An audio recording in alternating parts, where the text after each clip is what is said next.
party. Which party when you said he had no party? So you'd see with that, with this interest, surely someone who wants to win state power, because the role of a political party is to win state power and not to win internal, power positions. You can have Congress and or whatever it is that it can be called, and you win the position of the Treasurer General. Is that what you want, to be Treasurer General of an opposition party, or you want to be in government in the state house? So the plans of the tactics of a political party are defined by how it wishes to attain state power. Now, I hear some people saying that without a constitution, there is unfettered power. A political party is not a state. The state has a constitution. Even if you come from a political party that does not have a constitution, when you get into state office, you're obliged and you swear an oath to a constitution. In France, the guy who's won presidents does not have a political party. He's an independent. Do you think that he is going to abuse the people of France because he didn't have a constitution from his party when he walked into office? I mean, that is pure ridiculousness. The fact that Dara, thank you very much. Let me hold you there. Please don't go down. I'll give you another opportunity to speak, but let's bring in one more person before Tawona comes in and responds to some of the questions. But I think you have also responded to some of those questions. Let's have Padare. There was Padare, Costa, and Jessica, but it seems like Costa has dropped. Let's have Padare, Jessica, and then we go back to Tawona. Good evening or good morning, everybody. Here's the thing, madam. The thing is, I think majority of the time we have become a people who want to massage egos and massage lies in the presence of truth and fact. As a ZANU-PF person, I'm actually excited that people from CCC are actually saying, Anadara, look, we are not going to hold Congress, and those that don't want us, don't want to hold Congress, they should fly away. I'm actually happy because what that is, you are actually chasing away people who have a culture of understanding how politics is played. So it means you have already, shielded a people away from liking this thing. And I'm liking it. It's good because I don't believe there's anyone from ZANU-PF who's wasting their energy in saying, hold a Congress. This is coming, for those that have been following this narrative, it has been coming from CCC people and CCC platforms. It's got nothing to do with ZANU-PF because people are happy for you to be the way you are. It's okay. Don't hold the Congress. It's fine. Don't do it. But however, just to make a contribution to the topic, here is the thing, madam. You have a people who are used to a certain way. Yes, it's a voluntary organization. Even a voluntary organization has a structure. It has to have a structure. There are people who are going to buy into the structure. The whole point is the voter is your buyer. These are the people who are going to give you votes to attain whatever you're thinking about. But like Dara has said, their mission is to attain, this power. It's not about changing people's lives. It's just to get ZANU-PF out. And I'm loving to hear that because to me, it just shows that they have a policy, one policy, and that policy is to remove ZANU-PF with Chamisa only. It's good. But what they are forgetting is the voter on the ground, the person who matters, who wants change in many ways, whether ZANU-PF has been removed or not, who are going to wanting a member of parliament of their choice, who are going to look for a member of the council of their choice, people whom they think they're going to deliver for them. But as for Dara, I don't blame him, and I like the submission because to me, as a strategist, it's a perfect strategy because it's an easy way to beat someone into anything. But here's the thing again that our journalist is actually saying here, say that. This is a new thing. It's not a new thing. It came from a structure. This is why they've already chosen people in the old structure. So it means they've moved with the structure that they have as leadership into this new thing. So for us, kuti tibatane maziso nemadhaka, tichinyeperana and massaging our egos on the movement, it's actually flawed. It's flawed, and you can never try to justify it in any way, any shape. It's flawed. But anyway, wish you good luck. We shall be hearing other contributions that people are going to talk about. It doesn't matter. You can call it Congress, you can call it leadership selection, you can call it policy, you can say aims and objective, but people want to see something that they partake in, not detected by a leader. And to me, please keep it there and stay there. And I hope ZANU-PF people will not comment and challenge this, because it's a lovely position to be with a young opposition party. Many thanks. Thank you very much, Padari, for that. Padari says that, the opposition, Triple C, is playing into their hands. They are actually chasing away people. But, it just reminded me of Dara's point. Dara said that majority of the people who are asking for this Congress, who are making noise about this Congress, are not even Triple C supporters. They have not donated a dime. They have not been in the party or attended any of the party's functions.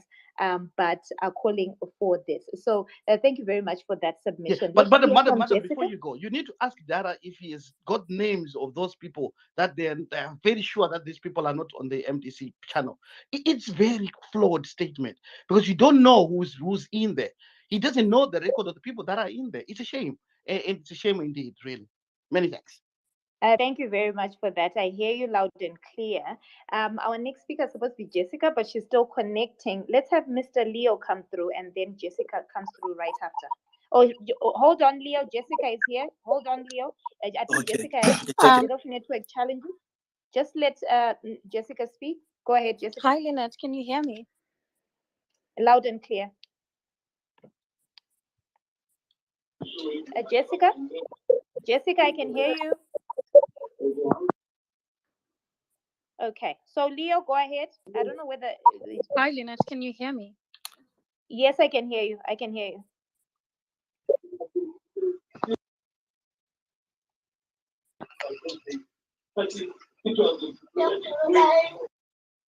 Can I go ahead? Go ahead. Maybe Jessica, try exiting Leo, and can coming you hear back me? in. I can Yes, hear Jessica, you, I can Jessica. hear you.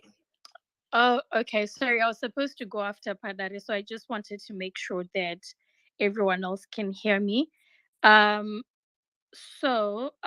just give my very short, my brief contribution in regards to what we are talking about today, which is, should Triple C hold a Congress before 2023 elections? My thinking, which I'd like to nail straight to the coffin, is that I think it is rather too early to be speculating on what a party should do. And I say this because Triple C was formed a couple of weeks before the by-elections. Leaders were all over the country trying to mobilize for by-elections. And post the by-elections was the voter registration blitz.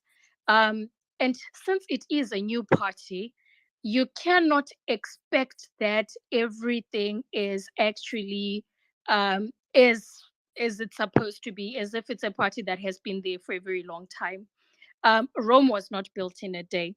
And this is applicable whether we are talking about Triple C as a party, MDC, ZANU-PF, or whatever party you belong to, right? There are processes, and I don't think that a constitution, also a Congress, can be elected from the old leaders. Triple C is said to be a new party. When it was launched, the president was very adamant and was very clear that it is a new party. And because it is a new party, what I find very, very strange is that we are willing to go to Congress a couple of weeks in or a couple or 2-3 months down the line. We're willing to go to Congress with the same leaders. When those same leaders are elected, these are the same people who will be saying that this is MDC rebranded, right? If Wawende comes back as the SG, it's the same story that we knew it. If it's going to be Mike Kore who's going to come back as the vice president or whatever, or the positions that are there, right? If they come back as the same, it's going to be all MDC rebranded, right? Now, a political party or a political movement, as I like to call it, it's a movement which is based off the people. You mobilize, you create a solid base, and you find leaders from the community from a solid base. Now, if you're going to say you have something new, you cannot just say you have something new, but you're expecting the old ways to be the same, right? So everybody who's fighting for Congress and everybody who's fighting for the expeditment of this of a Congress, right?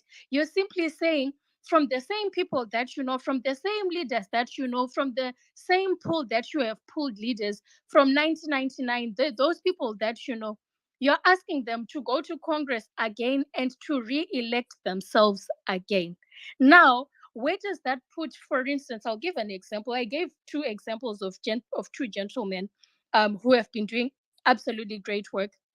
Wellens Mujuru, who's mobilizing in Chinwe. Then there's Richard Changrai, who's mobilizing in Northern. What if they have political ambitions, but they don't have a base from Chinwe? Wellens does not have a base in Chinwe, but then there's somebody else who is popular but is incompetent there. So you mobilize. Ingawani ZANU-PF, sorry, ZANU-PF has cells. From cells, it goes to the national whatever executive. From there, it goes to central committee. From central committee, it goes to Politburo or whatever, right? It has from grassroots, right? It has people from the grassroots. Now, why are people forcing a new party that has not put its own grassroots and actually seeded and actually has watered its own plants, right? To be able to grow and to actually be something. So you're not going to say, these same people, and I repeat, these same people, if we go to Congress today, you will re-elect the same leaders. And you are the same people, especially for Triple C supporters who are asking for Triple C to go to Congress. You will be the first ones to say, oh, but leader Nige is not competent, leader X is not competent, leader Y is not competent. But you did not allow yourself to be able to grow, to be able to nurture new talent, to be able to actually find more people that may be interested in the movement that were not probably in the movement, who have the capabilities, right, that you're looking for. So let's not be too much in a rush to want to expedite processes. Let's not be too much in a rush to want all of this to play into your cards. Now, if a constitution comes, and I think somebody wrote something about the constitution, right? Saying that, oh, it should be expedited, it should do A, B, C, D, E, right? Right now, I think a constitution takes a process, right? And whether it's going to be taken from other jurisdictions of other constitutions, right? To be able to say, this is how we will move about the new party. You should also look at the time frames. If you're not very conscious about time frames, you're going to lose yourselves in trying to actually expedite something that will come out wrong. We've been up and about. Triple C has been up and about by elections, moving across, trying to establish who's going to be coordinating what, blitz, voter registration blitz. And now people are saying, tell us, we want to do this. We want the constitution, we want Congress. Sorry, just to land my point, I honestly don't think that if I wanted to come here and attack ZANU-PF, I would have told them that your Congress was by the gun. Your Congress came by the bullet and the gun, and that's how they got into power. But I'm not going to come here and demonize ZANU-PF and say, oh, go for Congress. They say they're going to host their Congress in 2020. So it's in 2023. Let them host their Congress in 2023. Sorry, in 2022. Why should we expedite them and tell them, oh, oh, you guys used soldiers to get into power. They got into power. Oh, okay, move on. When is your Congress? You do it according to your own time frame.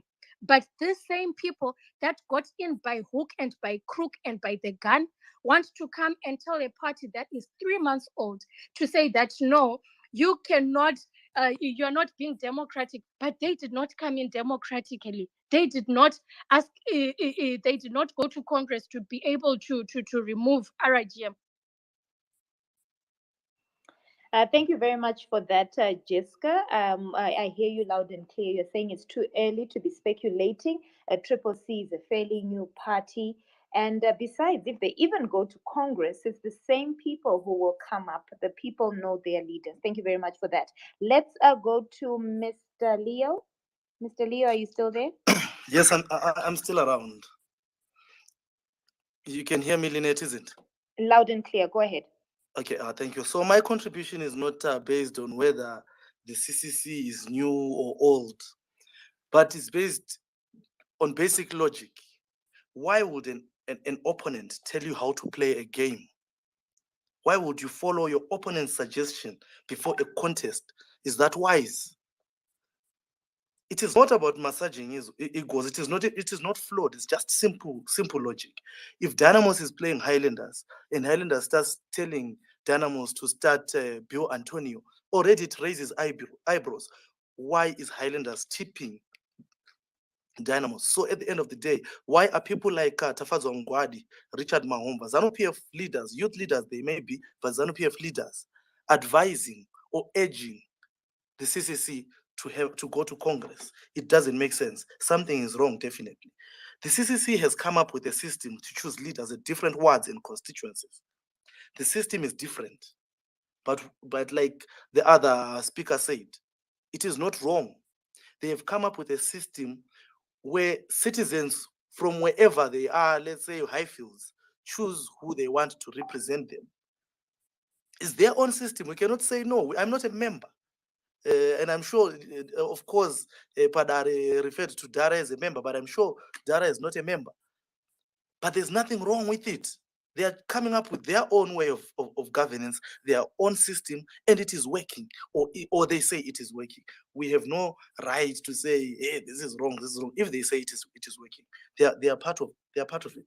Now the problem is from the MDC Alliance, from ZANU-PF, and other. Let me put it this way, old horses perspectives. This new party is not playing by the usual book. They are not revealing what they will do. They are not publicizing their processes. They are keeping everyone, at times, even journalists, in suspense. So at the end of the day, the opposition, the opponents or their opponents don't even know how to react to whatever they are going to do. Hence, we have seen, we saw the party president, the party interim president or party president, I don't really know how to address him, Nelson Chamisa, being violently stopped from his rural visits. It was something new and it was working. So eventually, the ruling party had to stop him one way or the other. It's something which there's nothing wrong with it. There have been two arguments, clear arguments by the party against Congress. So I wonder how people are losing it. The first being that the term Congress is not even in its vocabulary. This was said by the party deputy spokesperson, Ostalo Sizima. He said that to me, and I wrote an article about it last week. He was very clear. We are not going to have a Congress because our processes do not involve a Congress. What that means is that whoever wants to join a party and the basis is on that party having a Congress cannot join the CCC because there is no Congress. And they are making it very clear from the onset. There is no Congress. There won't be any Congress. And it's very, very clear. The second argument by the Secretary General, which I think he put today or yesterday, was that it will not make sense for them to have a Congress now. They cannot afford it. And those are very two sensible arguments. So it boggles the mind how people are failing to understand such simple matters. It's a new political party coming up with new systems, be it choosing representatives, choosing whatever decision to make. They are coming up with a new system. And it doesn't mean that it is wrong. The ZANU-PF way is right. They have their president is chosen by whatever the section of their their leadership. And then there's a Congress which chooses my leagues out, and there's nothing wrong with it. It's working for them, or they say it's working for them. So whoever comes up with a new system is not wrong. Lynette, thank you. Thank you very much for that, Leo. Leo says that this is a new party. Why would you expect them to tell their opponent of their strategy? Why should they do that? And it doesn't make sense because the SG said they do not have the resources. So, that is that. Padar, I see your hand, but please just hold on. Tawana, can you just come back in and maybe respond to some of these issues?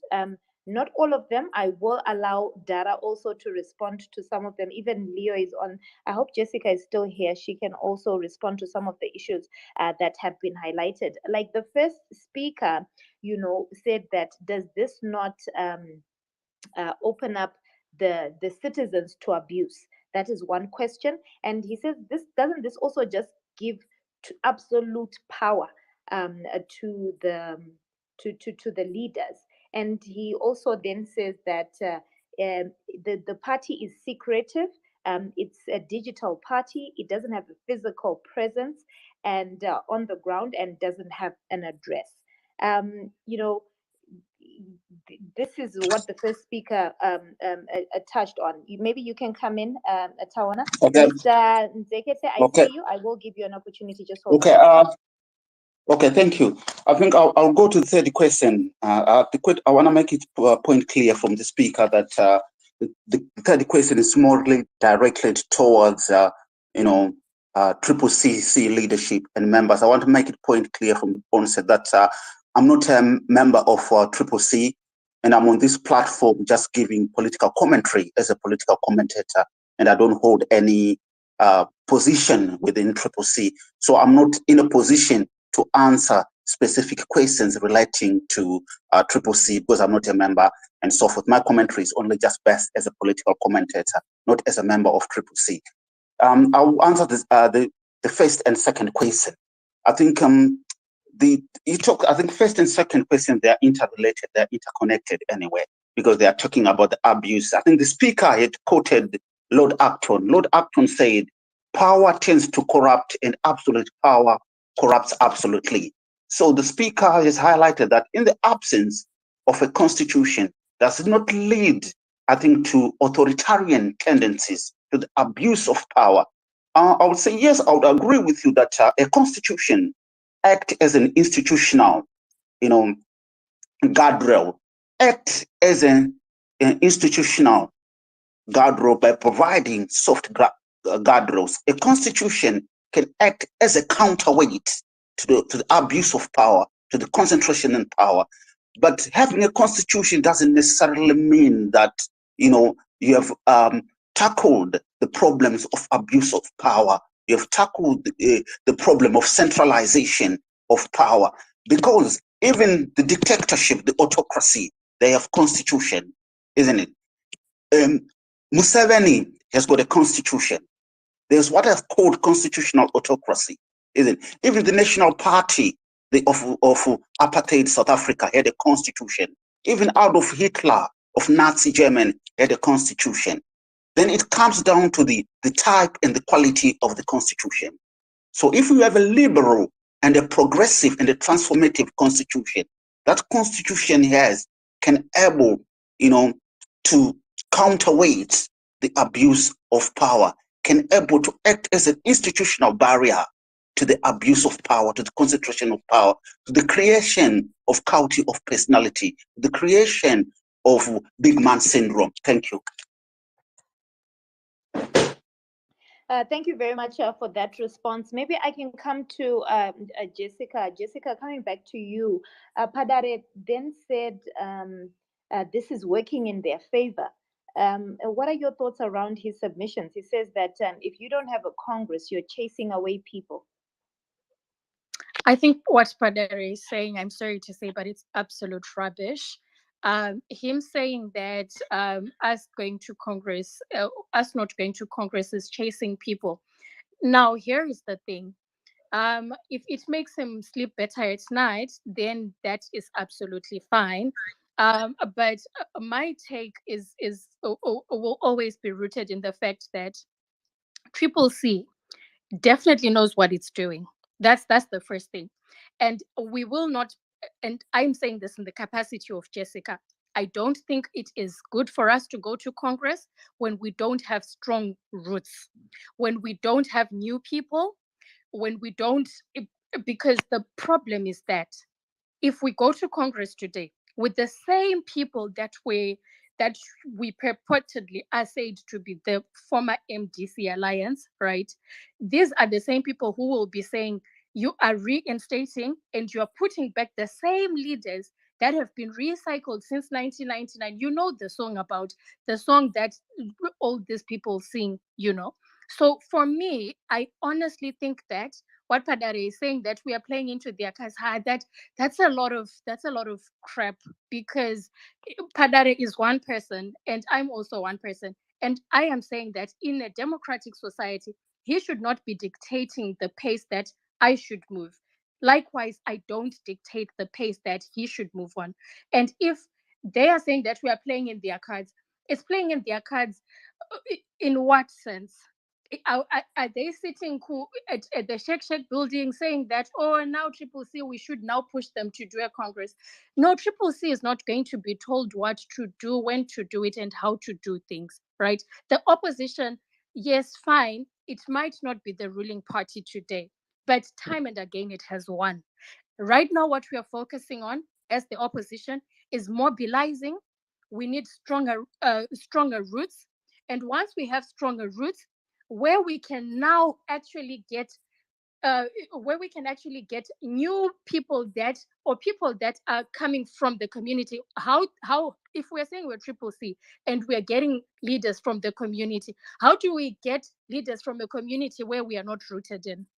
How then are we saying that Chambi here is the same leader that we want from Shishavane, when he was not there from the start? Why can we not allow Chambi to be able to mobilize, to be able to show his skills, and to be able to know the people, and then let the people then choose him? Not for us to go to Congress today, elect the same leaders, and then you come back. So what Padare is saying is absolute rubbish to me. Thank you. Thank you very much for that. Padare, please come through, and I hope it's going to be short. I'm giving you and Tadini a second round because we need to go to other people who haven't spoken. So Padare first, then Tadini, in 2 minutes each, please. I'm so glad that Jessica couldn't say the word that she's saying rubbish. She's saying with hesitant voice, and I like that, because to me it tells someone who's been agitated by a fact. You see, we can never change this, because there's two narratives that have come up with these individuals who've come up presented. They've said, I'll tell you, and I quote the other gentleman who said he's a political analyst. He says, oh, the constitution makes people bind it together. And then he's gone on to say, oh, constitution have failed others, people have gone to be dictators because, oh, apartheid. It worked for them. The constitution is what it made them work for them. Whether you look at history in that way and try to use a scary word and say, even in the absence of or in the presence of, but what this thing does, it unites people, it holds people to account. A constitution is there to protect the weakest member in that platform, in that group.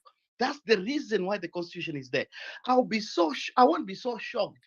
Because from Madam Jessica, the way she's presented, I hope CCC is not going to present her as a leader in the next few months or near to the elections, because people are going to point at her and say, look, you are the one who did not want the constitution, and here you are, and you are telling us you are a leader within these structures. It's going to be funny, because I know that moment will come. Padare, sorry, Wait, let's not lie. I'm not a leader. I'm speaking as Jessica, Jessica. just hold on, Jessica, just hold on. Padare, please listen to what I'm saying.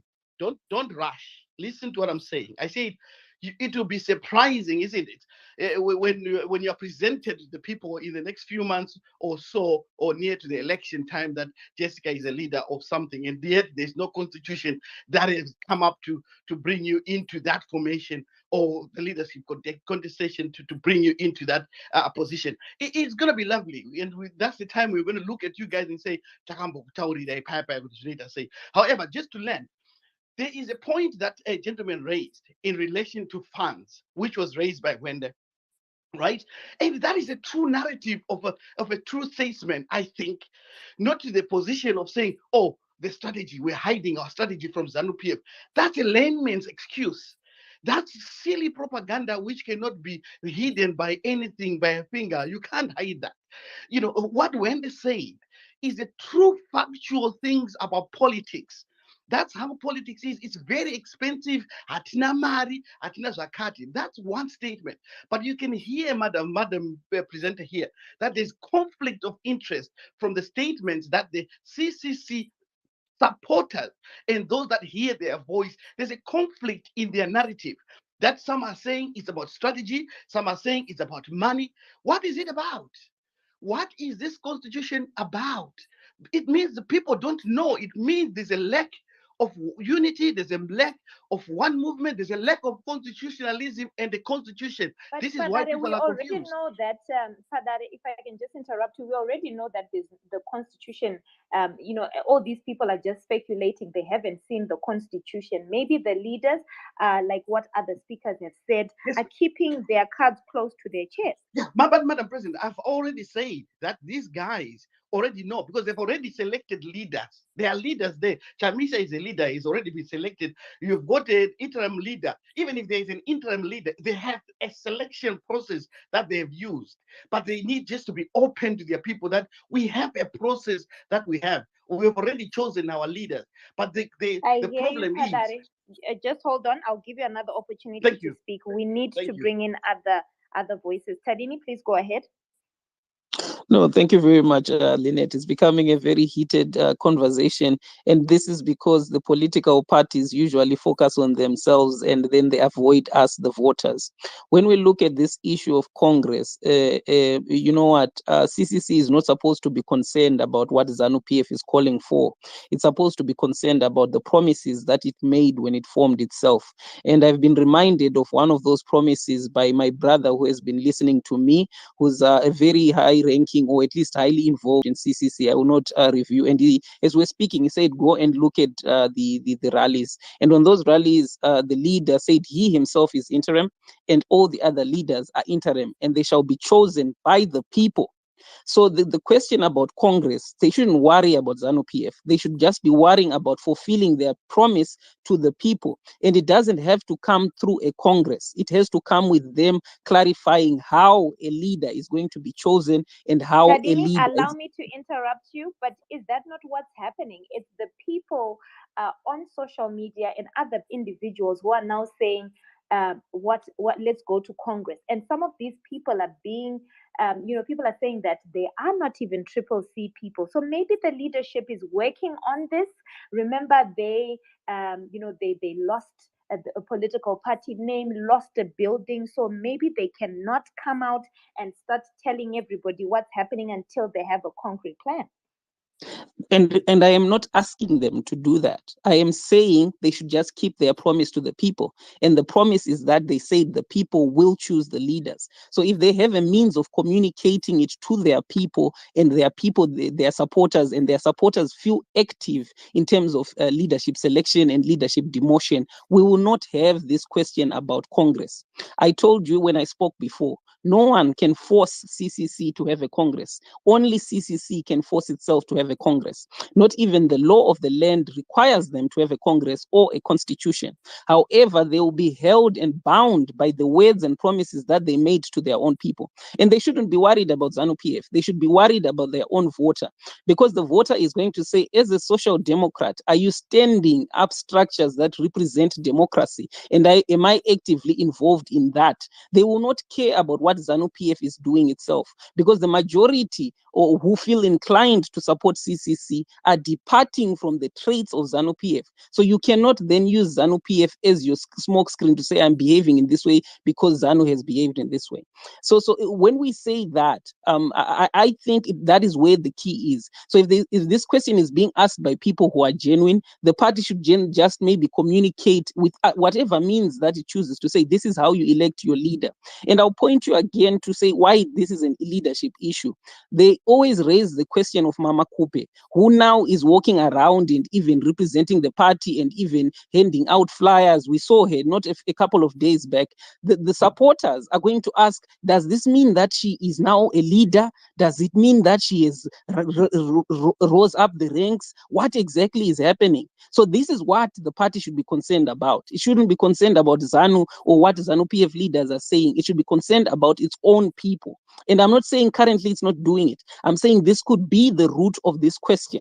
Right, and if that is the genuine root, then they should speak about that within their supporters or the people that they want to support them.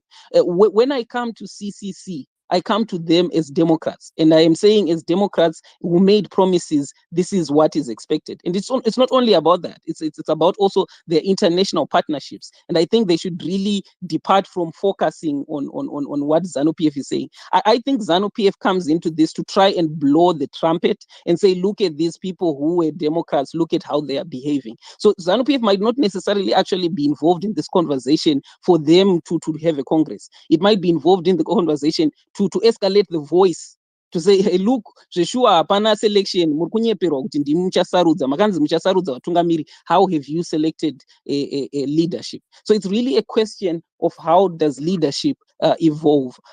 Thank you very much. And Ndaona Mike Africa. Thank you very much. Thank you very much, Sadini, for that. I see the hands, but please just hold on. Let's have Costa come through. Costa will be our first speaker, followed by Chambi, who's our next speaker. Then we have Zekete come through, Chicago, and then Amai Boy. In that, and then Saru works will come after my boy. Let's go in that order. Thank you so much, Lynette. Firstly, let me applaud you and Open Pali for giving voice and platform to, every citizen, even to those who are nameless. We may not know who is Padare. We may not know who is taxi driver, but that's you. I mean, you are offering platform to such people. You must be applauded for that. I think you need to be appreciated for that. So, but I just want to make two quick responses to the speakers who spoke earlier. I don't want to waste much of time because I also value other people's contributions, which I understand they have been waiting for quite some time. I heard one of the speakers by the name Tax Driver who spoke earlier referring to the CCC as a digital kind of a political party. I am speaking as a journalist, and I have got a freedom of sharing opinions. And so this is the basis for my argument tonight. So I just wanted to remind the Tax Driver that digital party has got 19 legislators who are in parliament as a product of the 26 March by-election. And it has got over 100 urban council seats as we speak, as a product again of the March 26 by-elections. And some of the things have been already highlighted by my colleagues, by earlier speakers, to say political parties are joined voluntarily. If you refer to the Constitution, Chapter 4, one has got a right to associate and disassociate. One has got a right of freedom of assembly. So it's clear we shouldn't giving ourselves a lot of headache over this subject. The question of the day rather should be, are the citizens the ones who want the Congress or some political opponents who want it? We have heard and we have read and we have listened that this movement belongs to the citizens. Are the citizens the ones who are saying they want the Congress? So in relation to what Dara has said earlier, you also have to question, why is it there is so much interest in this newly formed political party than having so much interest in the other political parties like the NCA? We haven't heard about the Congress of the National Constitutional Assembly. We haven't heard about it. We haven't heard even much of the structures, save for the spokesperson and the president and the secretary general, perhaps for the purposes of addressing a press conference, So, but we haven't heard, much of these nitty-gritties of these political parties. And let me also close by responding to Padare. About the CC being an old political animal parading as with a new name of some sort. I just wanted to remind him that he shouldn't be a student of history. And we know very for a fact that ZANU-PF was born out of ZAP. And we never said that ZANU is now an old creature of some sort. So it's just the same thing. But the question that I want to leave is that what do you do if you see your enemy committing a mistake before you even enter into a political ring of some sort or a contestation of some sort? What do you do? Thanks. Thank you very much, Costa. Anzina Costa, we should be concentrating on whether it's the citizens who are calling for Congress and not anyone else. Thank you very much for that. Let's have Chambi come through. All right, thank you so much, Lynette, and thanks for being brave for hosting this heated space at such a time. I hope you won't be leveled anyhow after this space, but thank you for your bravery and thank you to Open Pally. I think for me, the issue of a Congress, I would just say it's not feasible to hold a Congress before a general election. But my fear is I've heard the narrative being pushed around, and I've also questioned it in my personal capacity to say, how do we protect the opposition from infiltration? For me, it is an issue of infiltration. And the interest from ZANU-PF is very interesting, and actually don't blame them. ZANU-PF, as I always said in some other spaces, ZANU-PF is a big monster. It's a huge organization that even it eats on its own babies at some time, right? So you find out that these guys, they are pushing for a Congress, not because they love democracy or they love to see people in a contest for position, right? ZANU-PF is pushing for a Congress because they know that the structures that are within CCC, as we speak right now, the structures that are being consulted by the party leadership, they know that they have their people in there. And they know that if these people go in for a Congress, they can cause a lot of division come election. So actually, it benefits ZANU-PF that when you go for a Congress and there are so many divisions, there's a lot of name calling and everything. After the Congress, you're coming out divided, and there's no time to heal before an election. So the issue that we should be asking ourselves, I'm saying us as the CCC supporters, what safeguards do we have in place? Because we might scream that we don't want a Congress in 2022, 2023, but remember, Lynette, that life goes on and ZANU-PF invest in future. I have noticed that ZANU-PF invest in time, they invest in the future. So even if we are going to have a Congress in 2025, if we are still going to have ZANU-PF elements, then we are still in danger. It's not a matter of having a conference in 2022 or 2023 or 2025, but it's the issue that we should be asking ourselves as people supporters is how safe is the movement? How safe are we from the old guard? Right now, for example, we are seeing, I don't hate, I respect Dr. Thokozani Kupe. She's addressing CC supporters as a leader. She's being given the platform to address them as a leader. And Dr. Thokozani Kupe was with Emerson Mnangagwa a few months ago, or maybe a few weeks ago. And that means that Dr. Kupe now has the leverage, political leverage. She has the political capital to bring in people that she was within the MDCT. And those people, how do we trust them? Those people were working with Dr. Kupe and being in the command of Emerson Mnangagwa as NPL. So how do you trust these individuals? Because now automatically they are citizens. What do they do again? Suppose we have a Congress in 2025. Dr. Thokozani Kupe again, using the ZANU-PF elements, sponsors a court challenge again. Challenges maybe Nelson Chamisa or a Tendai BT. There's another split again, there's a CCCB or CCCT. And we'll keep going around in circles, in circles. Lynette, Zimbabwean politics is so complicated that if you look at the history of the opposition, the MDC, it has split so many times. And one of the most uncomfortable questions people don't ask themselves, why do we split?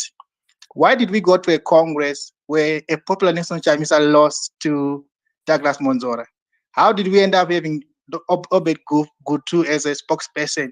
Who are these people that elect these individuals. So the question goes back to the electors. No matter how much we scream here on a space, throwing stones that we don't want a Congress, that's not the question. The question is, who are the electors? And also, speaking of a Congress, it's a ZANU-PF template. ZANU-PF believes that everything has to go according to its own template. And the opposition also, when it got into power and was formed, they fed into this narrative. They created a narrative of saying a vice president is going to be from Matebele land. So ZANU-PF now expects a Congress again because it's what they believe in. Not forgetting that they had a Congress which was being led by the army. No one voted. People positions were just given out by the military.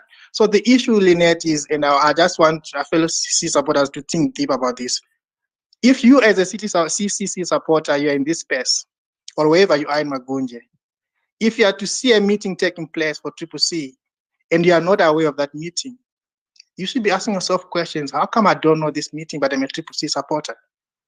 Even if we do a Congress in 2030, whatever you call it, be it a national conference, a people's convention, it then means that those people are coming from the same bucket that was MDC Alliance, MDCT. Right now, you cannot speak and say there's no MDCT. There's MDCT. There are MDCT elements in CCC, and we have to face the fact. We have to face this fact that they are there already. But Dr. Cooper is there. She's addressing. She's campaigning vigorously, and she might be a lead again. And we don't have the power to stop it because we are not decision makers. We are not electors. So the question is, who are the electors in the opposition? If you can answer that question, you understand why ZANU-PF is pushing for a Congress. They are not stupid. They know how to play this game. We are playing the game based on our emotions. No, we don't want a Congress. We don't have time, but we need to think deep and say, why are they pushing for a Congress?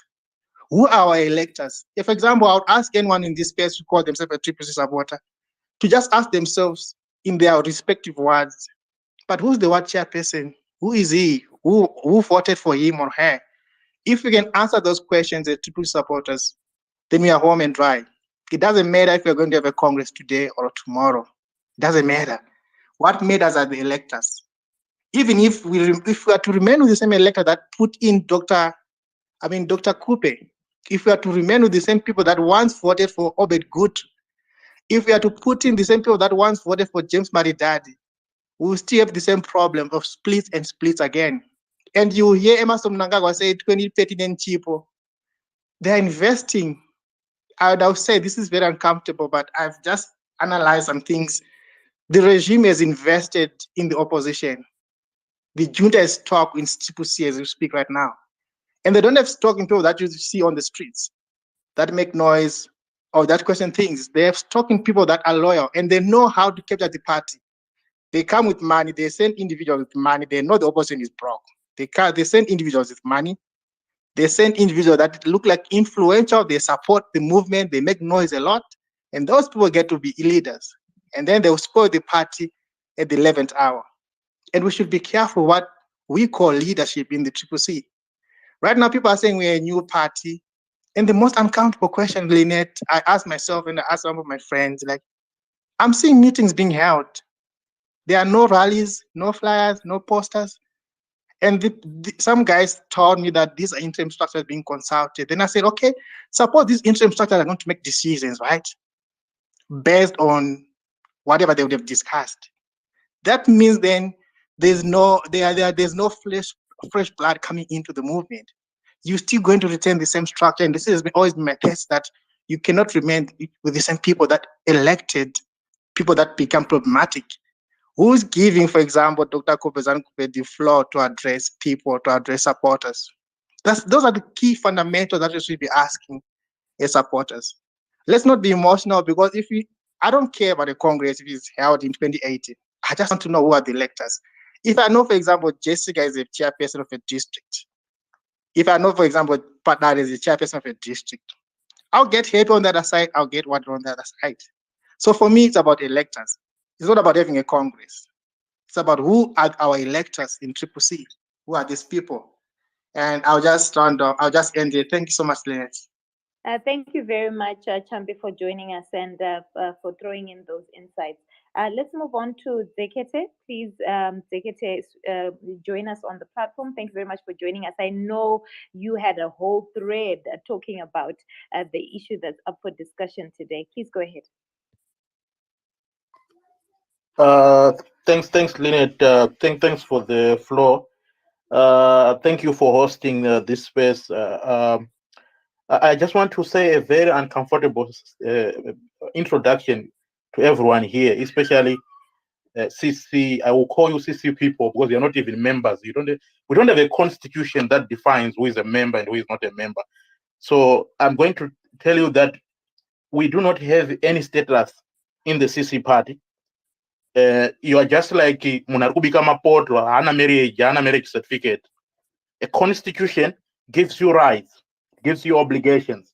If you don't have a constitution, wakafana nemukadzi ari kubika mapoto asina marriage, hana kubudirwa kumba kwake, hana kuroorwa, hana roora, hana marriage certificate. So even if you keep on calling yourself, I'm a member, I'm this, where do you derive that right to call yourself this?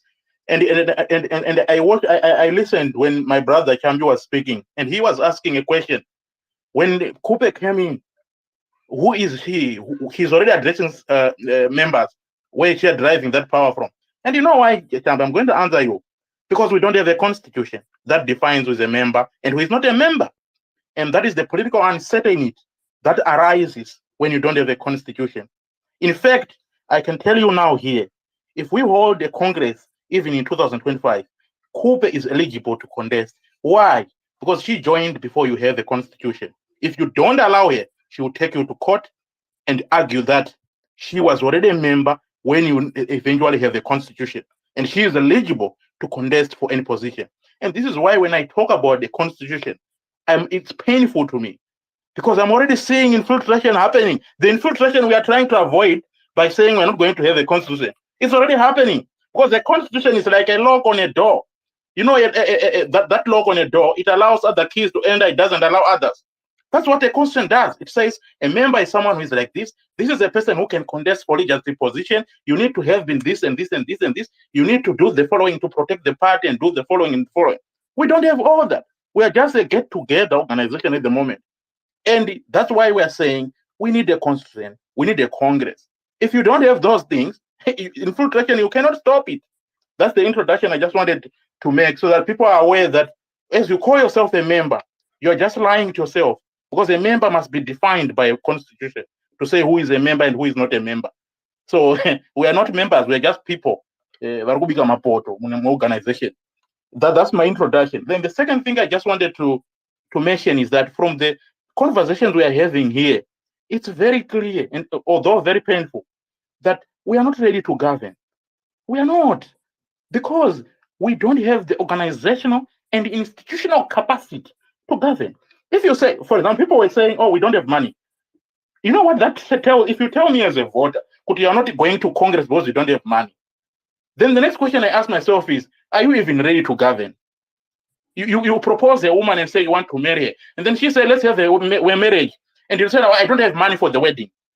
So are you going to even be able to take care of me? You see, so let's be careful of the narrative we are sending out. You are sending out a narrative that you don't have institutional capacity. You're sending a narrative to the voters and the people that you don't have organizational capacity to hold a Congress. What is organizational capacity? It's a structureship. So when you have structureship or membership, that's organizational capacity. Institutional capacity, what is it? It's rules, regulation, and the constitution. That's institutional capacity. People keep on saying, why should we refer to ZANU-PF? Why should we? Okay, let's refer to ANC if you want. I don't know. People say, oh, the idea of Congress is a ZANU-PF idea. That's not a ZANU-PF idea. ANC is called African National Congress and was formed in 1912. They were already holding congresses. Charlotte Machete was a Women's League chairman back in 1918. They were already having a Women's League. So if you now say, oh, this is a ZANU, Women's League is a ZANU-PF word. Nelson Mandela, 1948, was already Youth League president. 1948, Youth League president, Nelson Mandela. They were able to generate these good leaders, Malemas, that we are admiring today, because they had an institution called Youth League. If I ask you today, who are the youth leaders in the CC party? No one can point a one here. None. and you call yourself organizationally and institutionally ready to govern? How? Where are you going to generate the cabinet ministers? Where are you going to generate the heads of parastatals?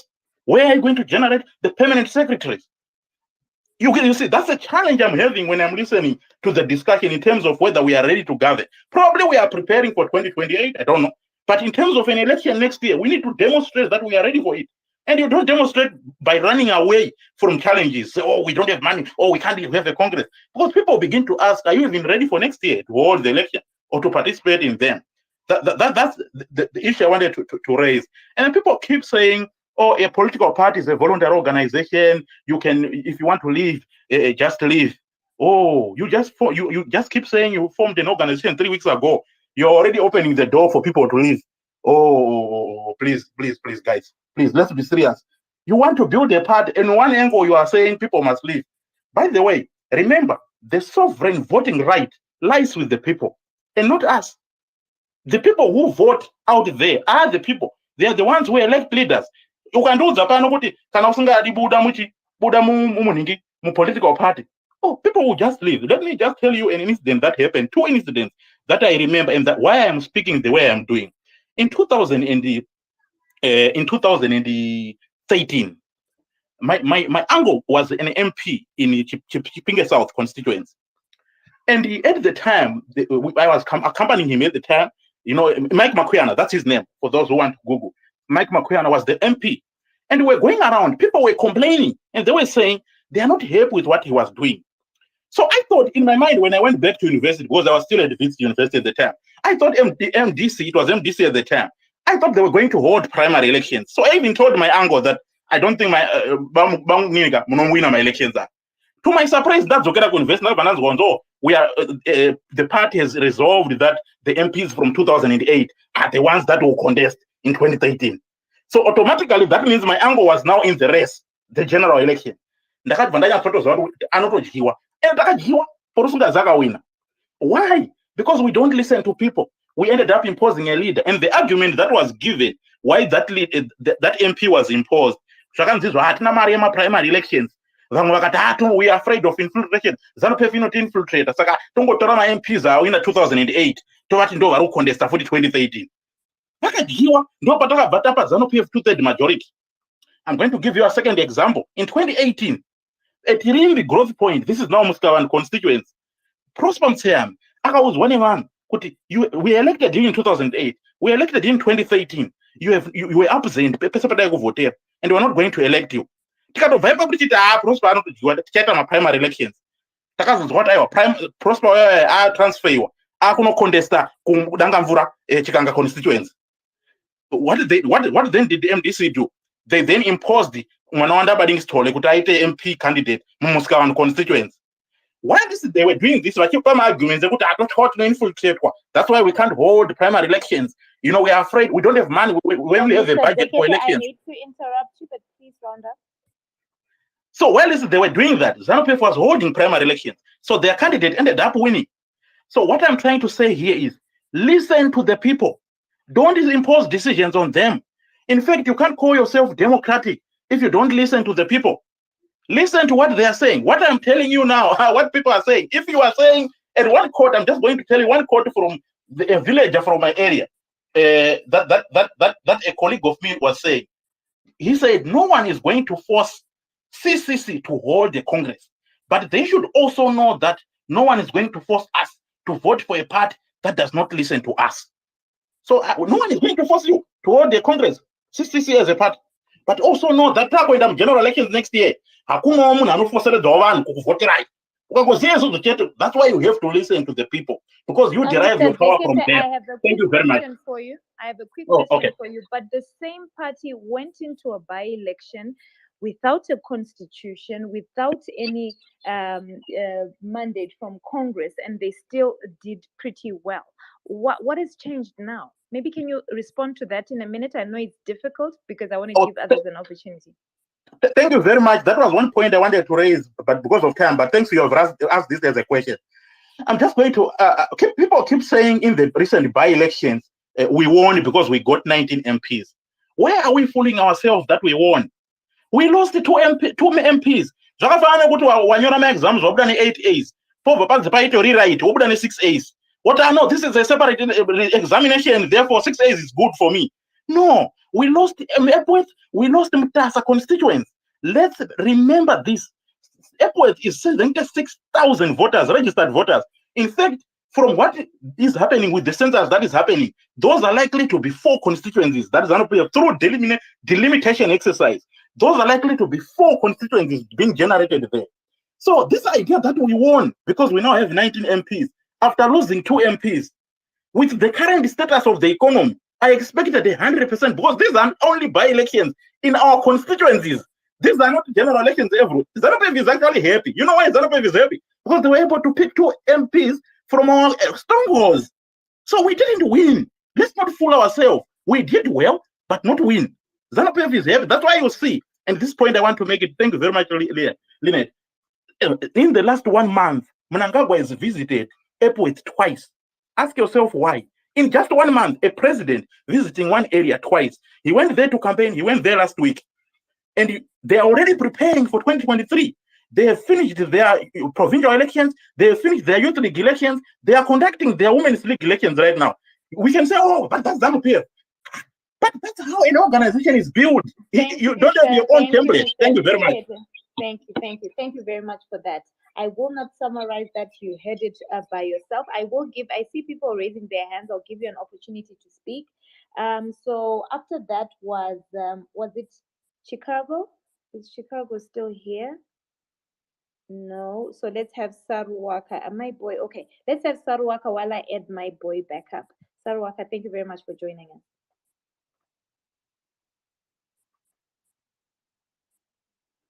Saruwaka, are you there? Hi, Lynette. I think it was me, but do you want me to go ahead now or after? I wanted Saruwaka to go through, but it's like I cannot hear him. Can you hear him speak? No. No. Okay. So go ahead, my boy. We will allow him to join through when he comes back. Go ahead, my boy.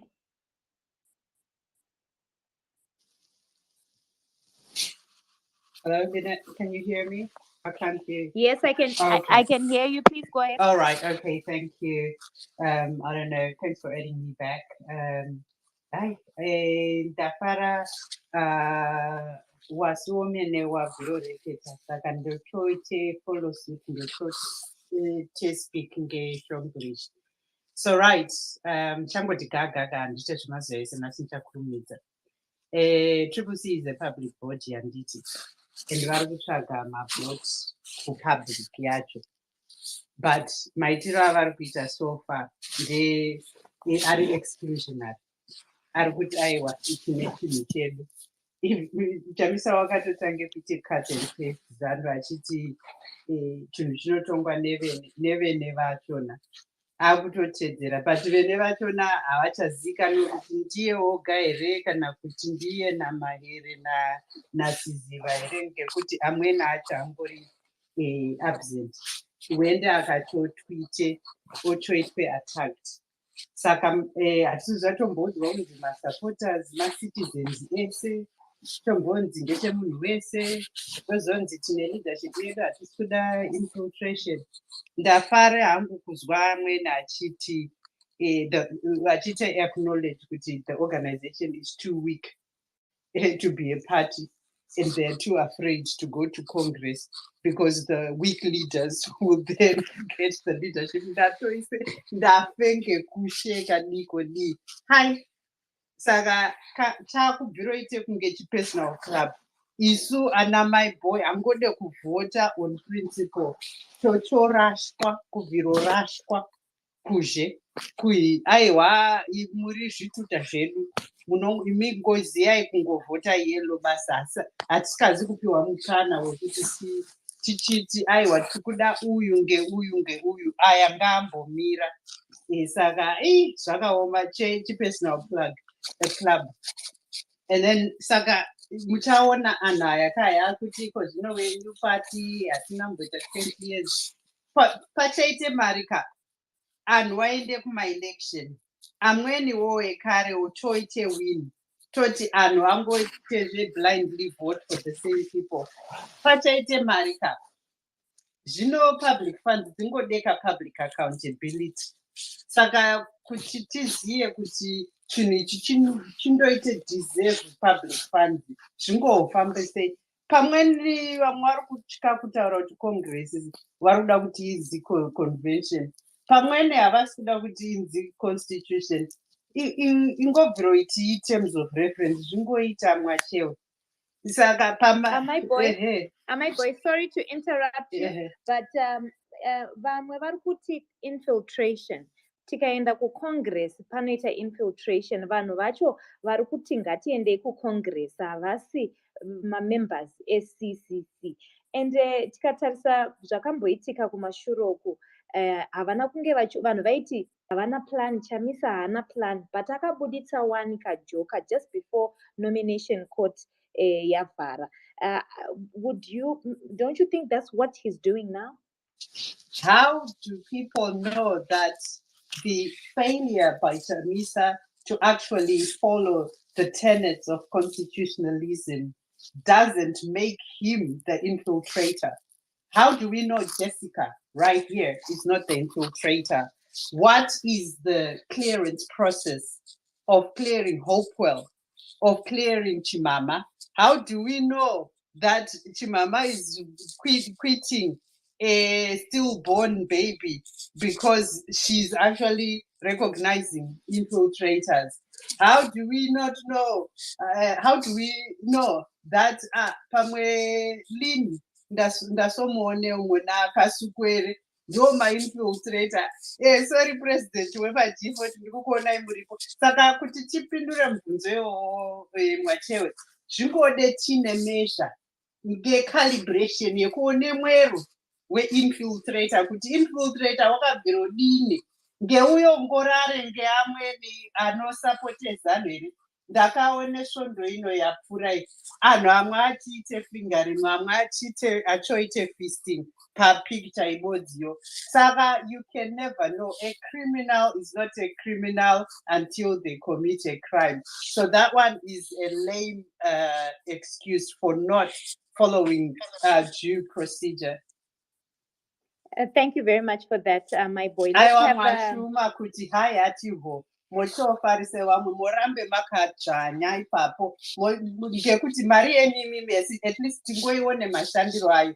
Tunoone US Embassy ichitoite openly donate, asi tichoone isu wanhu fairly. My boy, this is about Congress. This is about Congress. Thank you very much for that. Thank you, Lynette. I'm going to bounce back to this. Thank you so much. Thank you very much. So I'm going to, if you're a speaker and I remove you, please forgive me. I have to add other people up because we have a long queue of people waiting to, to contribute. So let's have our final speakers. I see you, Padare, don't worry. Let's have Danny come through, and then Honorable Zibu. Then we come to you, Padare, and then Tawona response, and then we have a set of new people. Jessica, I see you as well. So let's have it in that order. Thank you, Lynette. I think my boy has put to rest the infiltrator saga. So let's bag it and leave it, because that's quite a lame excuse. You should be able to handle that as a party. That's the reason for the structures in the first place. So you can have adequate mechanisms of how to detect these infiltrators. And that's not my main issue today right now. I think my good friend here, Tadini, has already said much of what I want to submit. That it's not about a Congress and coming and gathering. It's about people being told, there being communication of how these leaders are going to be selected, what's really going to happen. I mean, guys, let me tell you what happens.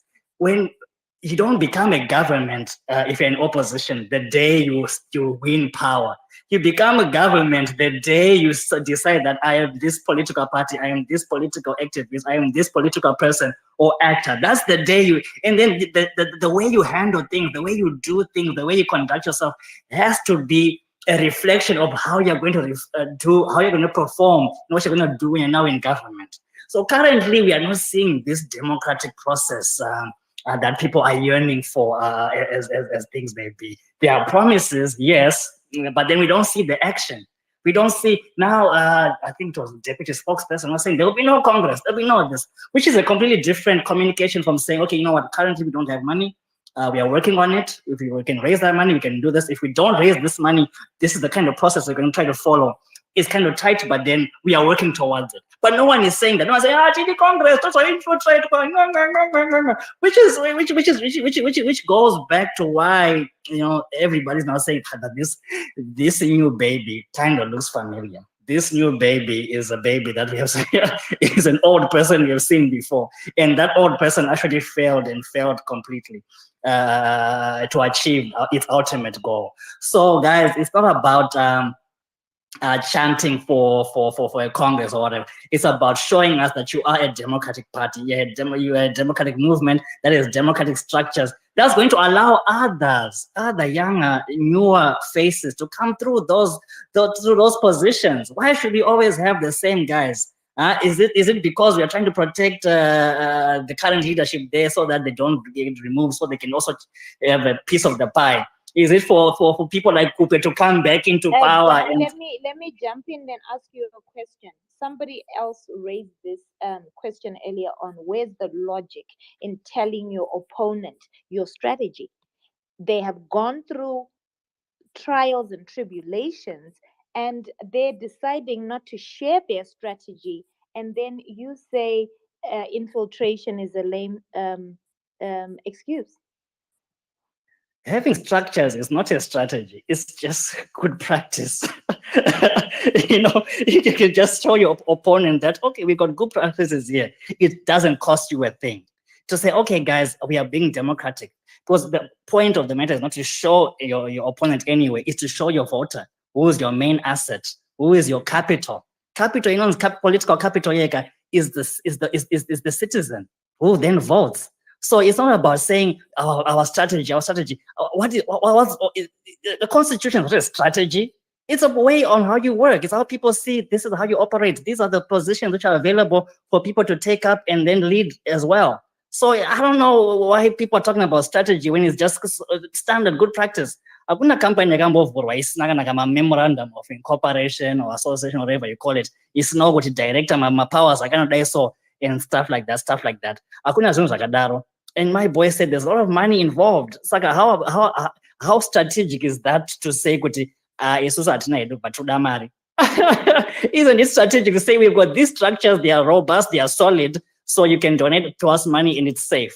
Isn't that a good strategy? Even if your opponent knows it or not. How is that going to affect you? You now need to be robust in your own plan, in your own structure. So that's just the way it is.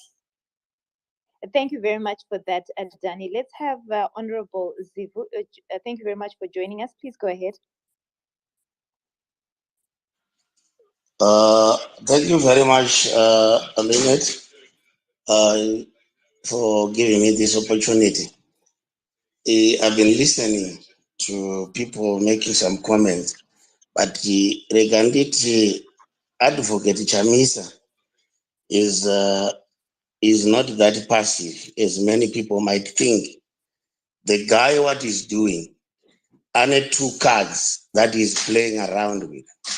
He's playing around with the card, confusion, and the card, panic. Until ukatarisa, they were confused. Kutipama by election. What is Chamisa going to do since he's partless? MDC Alliance. Is he going to contest his MDC Alliance or what? Until almost 2 weeks before the election. But he managed to quiz some members of parliament, about 19. He managed to Kuanema councillor over 100. Because anga through confusion, everyone was confused. Could another way to say, and that confusion helped a lot. Now, and that panic now it was people are busy thinking, when is the Congress? The same two cards on the ground, panic and confusion. People are confused. Triple C, is it a continuation ye-MDC alliance or it's a new party.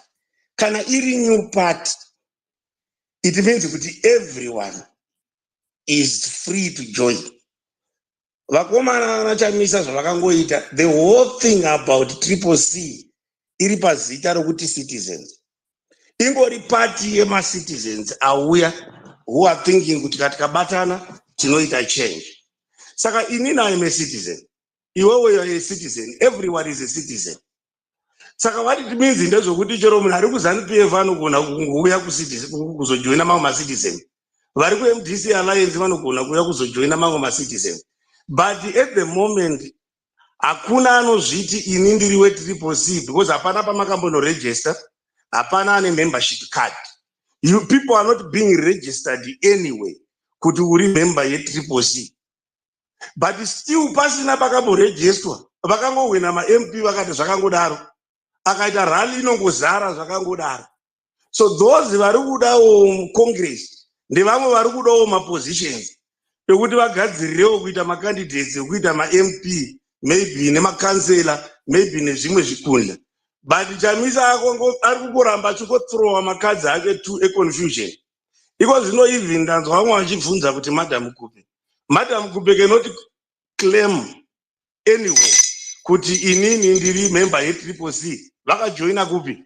Ndokupi kwavakaregistwa? Where is a membership card? She's just a citizen. Ari kungofambawo achikambeni achiti ndiri kuda change muZimbabwe. That can be done by Zivu, that can be done by Kasukuwere, that can be done by anyone. And you cannot claim ownership because hapana pawakaregister. Saka Chamisa akangomisa. Iyo confusion ina vanhu vakawanda kuti tisu because everyone is new in the CCC. Maonero angu. Vakanga vari ku-MDC alliance zvakatopera kwakafomowa new party. Saka you don't have auti chinhu chedu makajoina kupi? Makaregisterwa nani? Saka with these two cards dzari kuplaya nadzo, ndofunga mukazvitarisa chaizvo, vanhu vose vari kuteverera Chamisa, vari kuenda kuma-rallies and everywhere. Hakuna kwavanoregistiwa, hakuna one membership cards, angori ma-citizen. Saka vanoda Congress, vari kuda Congress kuti vandoelectwa, va-electe leadership, of which he is not ready for that because for his own reasons. But I'm not a member of the CCC, I'm partless. But ladies and gentlemen, this guy announced the Chamisa, the way he's playing his cards, even in Africa, his method can be the best. Thank you very much, Leonard. Thank you very much, Honorable Zivwan. The Honorable Zivui, Chamisa has two cards, panic and confusion, and Shakabatsira in the past by-election. And who are you to call for a Congress? Iwo Stombori, a member of that party. So thank you very much for giving us those insights. So I want to add new people on the panel, but before I do that, I want Padare, please, it has to be in a minute or two, because my inbox right now, people are complaining that, people are hogging the space. So let's have Padare in 2 minutes, Jessica and Tadini in 2 minutes, please. Or less. Padare, go ahead. Yeah, many thanks. I find it very confusing. Not very confusing, but I'm actually excited by all the presentations. But Padare, sorry, before you start, there's an argument that people who are calling for the Congress are ZANU-PF, and I see this. Don't you think that we can believe those people to a certain extent? Let me tell you why. Let me tell you why. Give me a chance to tell you why.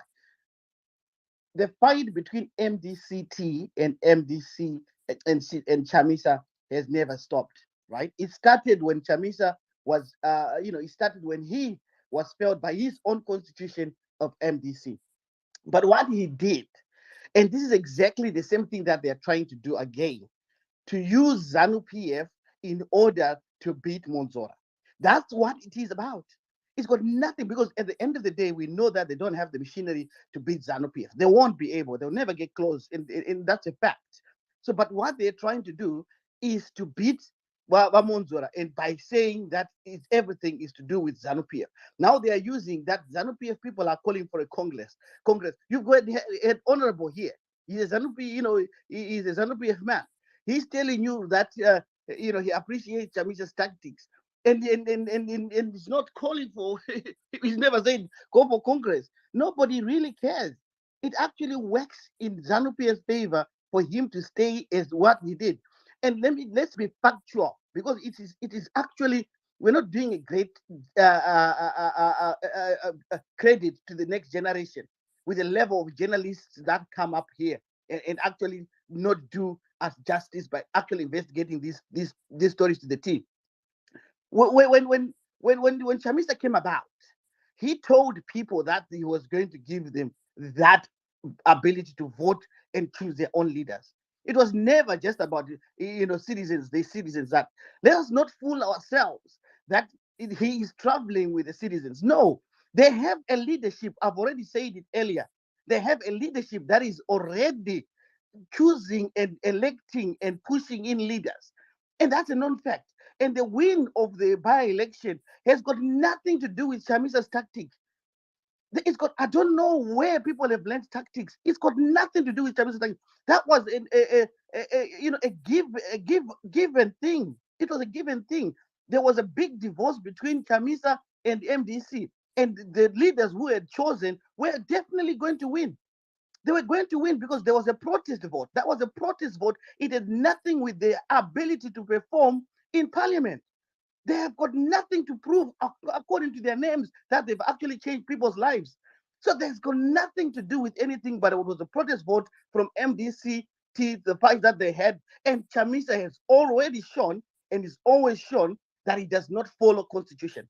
You might say whatever you want to say. People might say whatever they want to say, but constitutionalism is not in Chamisa's path.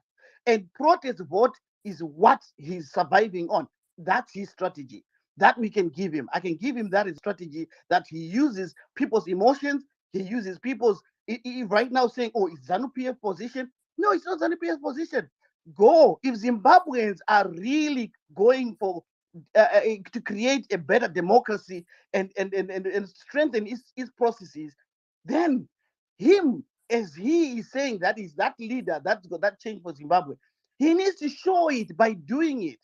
You do not play games with people's futures and say, I have a plan for you. I can only take you to that plan because I am the chosen one. It does not work like that. Geopolitics does not work like that. Zimbabwe does not exist in a vacuum. There are other people and players who are also looking at him and saying, should we invest in this man? How are his policies? What is the money of is my money going to be safe in someone who cannot even try to bring structures and articulate those structures? What is policy on defense? What is policy on education? Who are these leaders that are coming in? We have got a year to go. We've got a year to go. Who are these people that are coming in that are going to form his cabinet? So we should not be wasting our energy putting the blame on ZANU-PF and yet forgetting the ability and questioning this young man's ability to actually lead, to actually Thank you, form Kadari. something.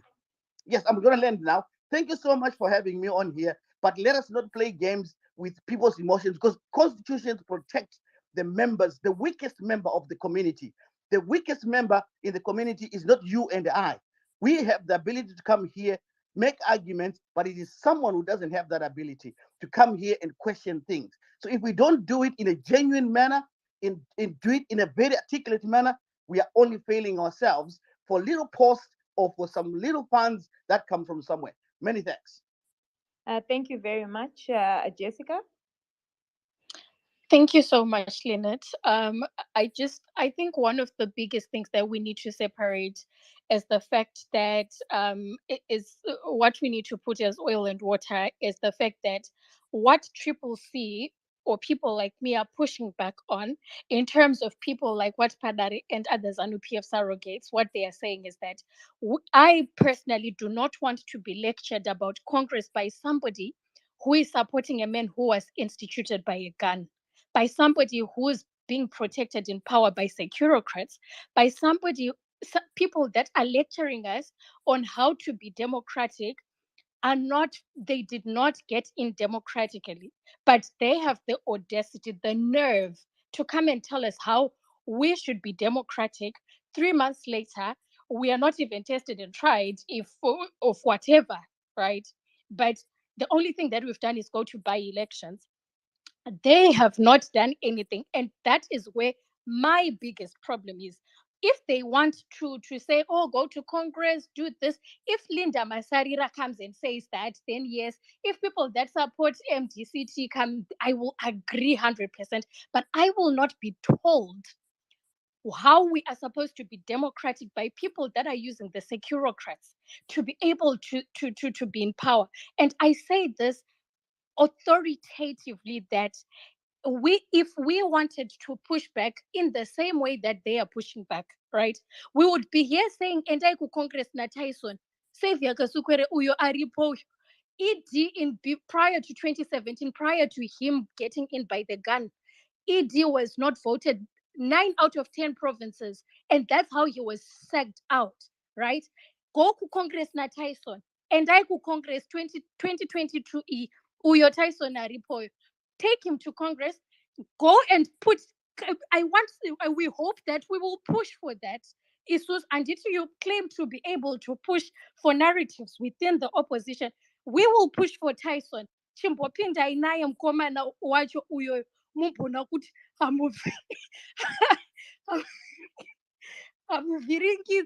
so please don't come with all this democratic. If you want to be democratic, take him back. Now to my other minute, I will use it to say people are laughing, but that's the reality. If they want something, a democratic process, let's cast for Tyson to get in. Now, the biggest problem in the biggest problem could Kunema supporters at Triple C who are pushing for Congress, in my own opinion, as Jessica now, is that we must not be expecting leaders for every coffee you make. If the Kete says to pay constitution today, we say there it is. If Ali says give us Congress tomorrow, they say there it is. We can't be asking leaders to say for everything that all the decision making that they're doing, they need to come here and they announce, oh, hear ye Twitter, as if it's Romeo and Juliet. Hear ye. You person, you were asking us that we need to go to Congress tomorrow. There it is. You person, we have 1,000 things that we are trying to deal with, right? So we cannot fret. Or Chamisa or Maikore cannot be attending to 1,000 things. And you come here and you say that, oh, the people are then the electorate, they're supposed to come and they're supposed to tell us what to do. Well, guess what? Yes, we are the electorate, but also invest your time within your wards, invest your time within your constituencies, invest your time. In it, that's why I said, and I will land very soon, Lynette. That's why I said, if Wellens Mjuri came here today and he said, please go on that guy's page, right? Or even Richard Changirai, go on those two guys' pages. If they came here and said, we are on the ground, and we can all see they are on the ground, the people are fighting for Congress, but it's the leaders that are letting us down. I have no right whatsoever, a Jessica, a Jonah, a Dara, a Tadini, and Alice, who are living in Portugal and Spain, to then say, no, but why Congress, or yes Congress, or no Congress? If the people, one thing I learned is that during time rally, which I was on the ground, is that yes, we can come, we can shout, we can sing, we can say we will not vote Chamisa. There's thought that he would lose, but he still got the biggest votes in 2018, which were manipulated from that percentage down to 45%. So just in closing, let's not also benchmark political parties using ZANU-PF to say if ZANU-PF elects a Congress. Right now, Lynette was giving an example of Macron in France. He's an independent candidate. If there are people in the UAE, they've got a monarch that runs the country the way it runs it. In the USA, they've got Democrats and Republicans. In different countries, different political parties run different things the way they want to do it. You want to come and dictate to the opposition how ZANU-PF is doing things, or they've now gone to Congress, or now they have a National Standing Committee, or no, now you should have a Secretary General. No. If Triple C wants to do its Congress before elections, it will do its Congress before elections. Don't come here and say that, oh, but we are the citizens, we're supposed to tell you what to do. What if my mother says, go to Congress tomorrow because she's a citizen? Dara Blessed says, go next week. Lynette says, no, go in the month of June because it's my birthday. So I will end here, Lynette, because I don't think that it's fair that for everything, leaders must come here and announce and say, Godfrey, here is what you are asking for. Wellington, here is what you are asking for. Jessica, you were saying that when are we coming to Portugal? Okay, we are coming to Portugal on the 10th of June in 2023. Are you ready? No. Gatingo, pay my leaders an opportunity.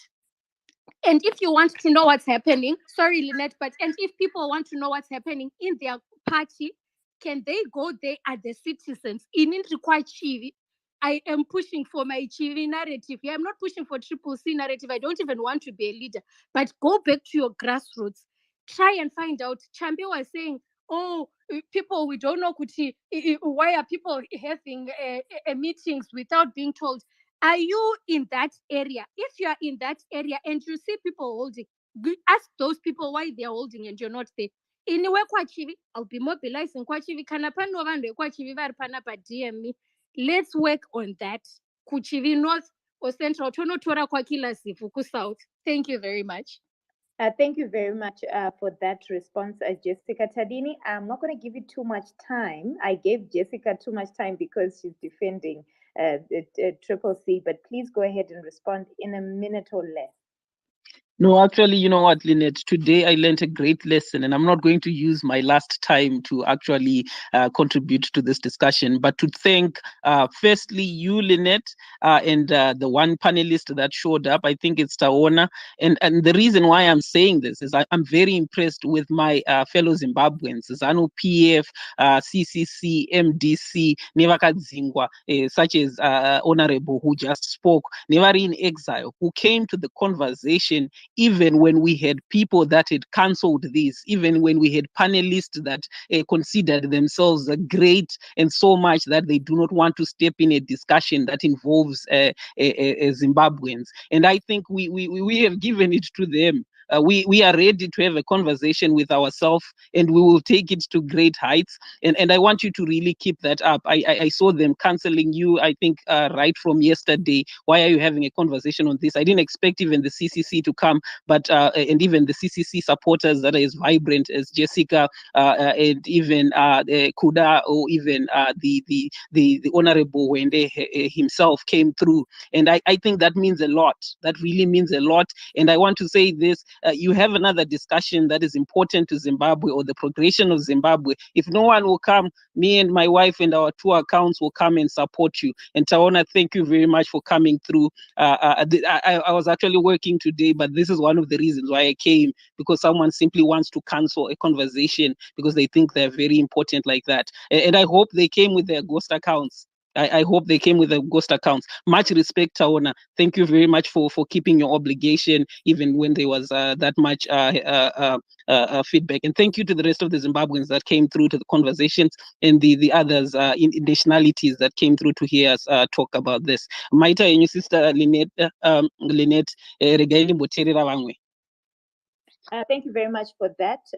Let's have okay, now we want to hear from Blessed. Dara B, please go ahead, and then I'm going to then give you the list of how we're going to speak going forward. Dara, please go ahead. Thank you very much, Lynette. Sorry, thank you very much, Lynette, for the opportunity to speak. Lynette.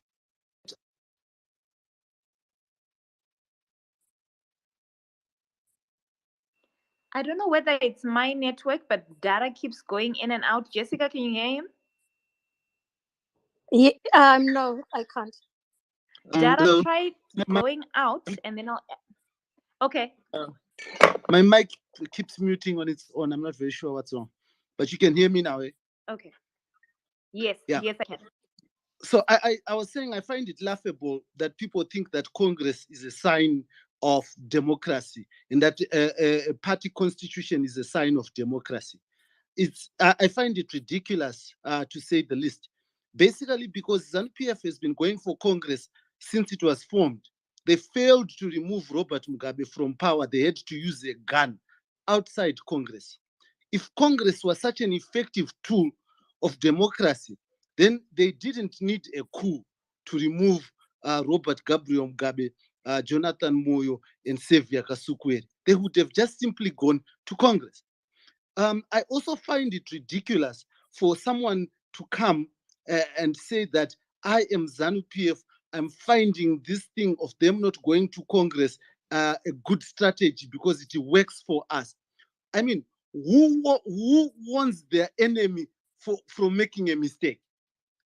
If this person is really making a mistake that is going to be an advantage to you, you come to them and advise them that you are making a mistake and this is an advantage to us. So keep making that mistake. We are going to win. I mean, who does that?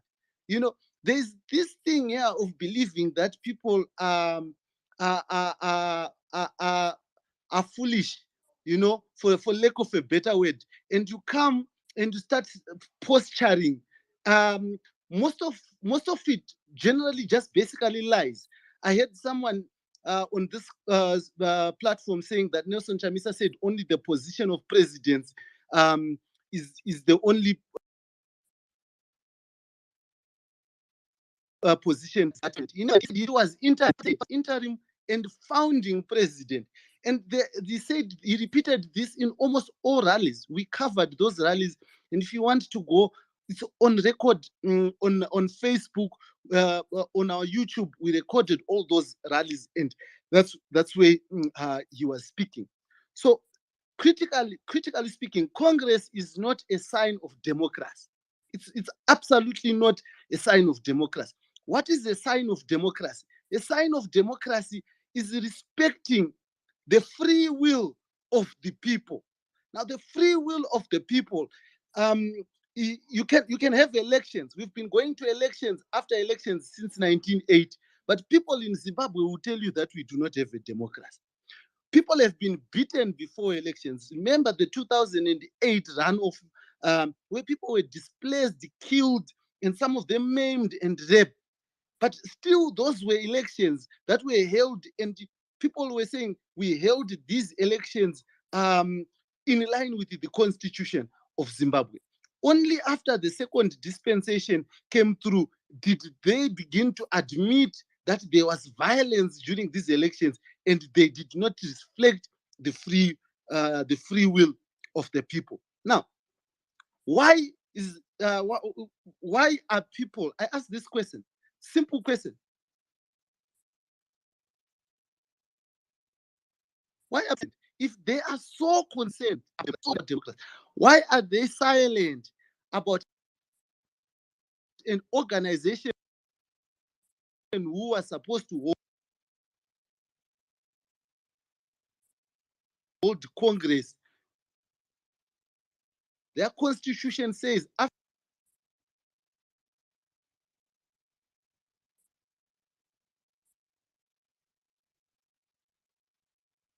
every 5 years. The last Dara, Congress if you can hear me, you're held going in was and in out. We're losing 2014. you. We are in 2020. Going to Congress. The issue of infiltration does not even. Can you hear me? Yes, I can hear you now. Go ahead. Okay. So I was just basically saying that you know, people who are supporting the MDCT of Douglas Muonzora, like my boy, comes here and demands that they must be CCC must be accountable, must go to democracy. Douglas Muonzora failed to garner votes. His candidates were getting less votes than the polling agents they deployed. She was supporting in most of the spaces. She's not even demanding accountability from Douglas Monzo. She wants to demand accountability from another opposition leader. it is just laughable, and then you also see where the attention is, and it's ridiculous. There's going to be money. This is one of the things that I hate. There's going to be money, right? There are people in government right now who are holding taxpayers' money. You're not asking them to be accountable to that taxpayers' money. Huh? There are people right now who are using government taxpayers' money to fund political activities. You have the AG's report that shows serious issues of corruption from taxpayers' money. You're not even asking. You want to talk about money that you think is going to come to the CCC. You say there's going to be public funds involved. Which public funds are you talking about? Which public funds has gone to the CCC? Just ask yourself this question. You see, there are certain issues that people speak about, and they speak about these things in public, but they are lying. The CCC has not received any cent in terms of public money. The CCC is a political part that is being funded by willing people. Some of them, like Kuda here, through donations. And those people who have been donating, if you go, there's the villager. I sometimes just go into their Twitter spaces to listen. Yesterday, the Twitter space, they raised, I think, about over 20,000. They continue to raise this money for their political party of choice. They bought a bulletproof vehicle for Nelson Chamisa at a time where they were saying that Chamisa does not even have a political party. These people have continued to do this. They know what they want. What they want are not leadership positions. See, you hear everyone saying, you want to be, where did you register to be a member? You also want to contest for positions. It shows you their mentality. Their mentality is about money, is about positions. It's about, it's not even about changing the lives of the people of Zimbabwe. Do you need to have a Congress to offer a better alternative? Do you even need, does ZANU-PF need even to go to a Congress to make sure that taxpayers' money are not abused, that there's no corruption in this country? Instead, Zimbabweans have a problem. Their biggest problem, our biggest problem as citizens, is that we do not want to keep to account those people who abuse taxpayers' money. We do not want to keep to account the people who are holding your money every time you have a transaction, Lynette. Every time you transact. I was telling my wife just yesterday, the price of Millimil in OK is written 1,500 Zimbabwean dollars. But in essence, it's not 1,500 RTGS. It is 1,800. Because the moment you buy, they'll take a 2% from it. And that 2% plus other bank charges, it goes to 1,800. You can't even get withdraw cash to go and buy cash. So we sit in groups, in enclaves, to discuss about a political party that is voluntary. But we do not want to discuss about governance, which is not voluntary. You are not Zimbabwean. You cannot volunteer to be in Zimbabwe. You cannot volunteer to pay tax. It is done arbitrarily. It is done by the law. And it is those things that we should be worried about as Zimbabweans. How is our money being taken? How is our money being used? So as a people, I implore us to find space to deal with issues that matter, that concern us, our jobs, our health. There's no paracetamol in hospitals. There's no working cancer machine in hospitals. And someone wants to say, this journalist who has spoken belongs to CCC. Chief Padari, if you are still listening, I do not belong to CCC. I will never belong to CCC. I am bigger than a political party. My calling and my job as a journalist is bigger than that. I stand and sit with Chris Mchangwa. I stand and sit with Sevia Kasukweri. I stand and sit with Nelson Chamisa. I stand and sit with the president of this country, Emerson Dambudzo Mnangagwa.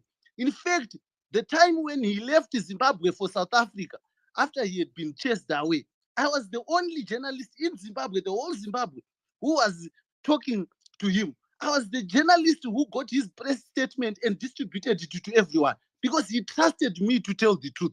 And I told exactly what he was saying. So don't tell us about where we belong. We belong with the people. We side with the truth. And the truth is you have a vested interest to destabilize anything that you think will challenge your hold on power. Thank you, Dara. Thank you.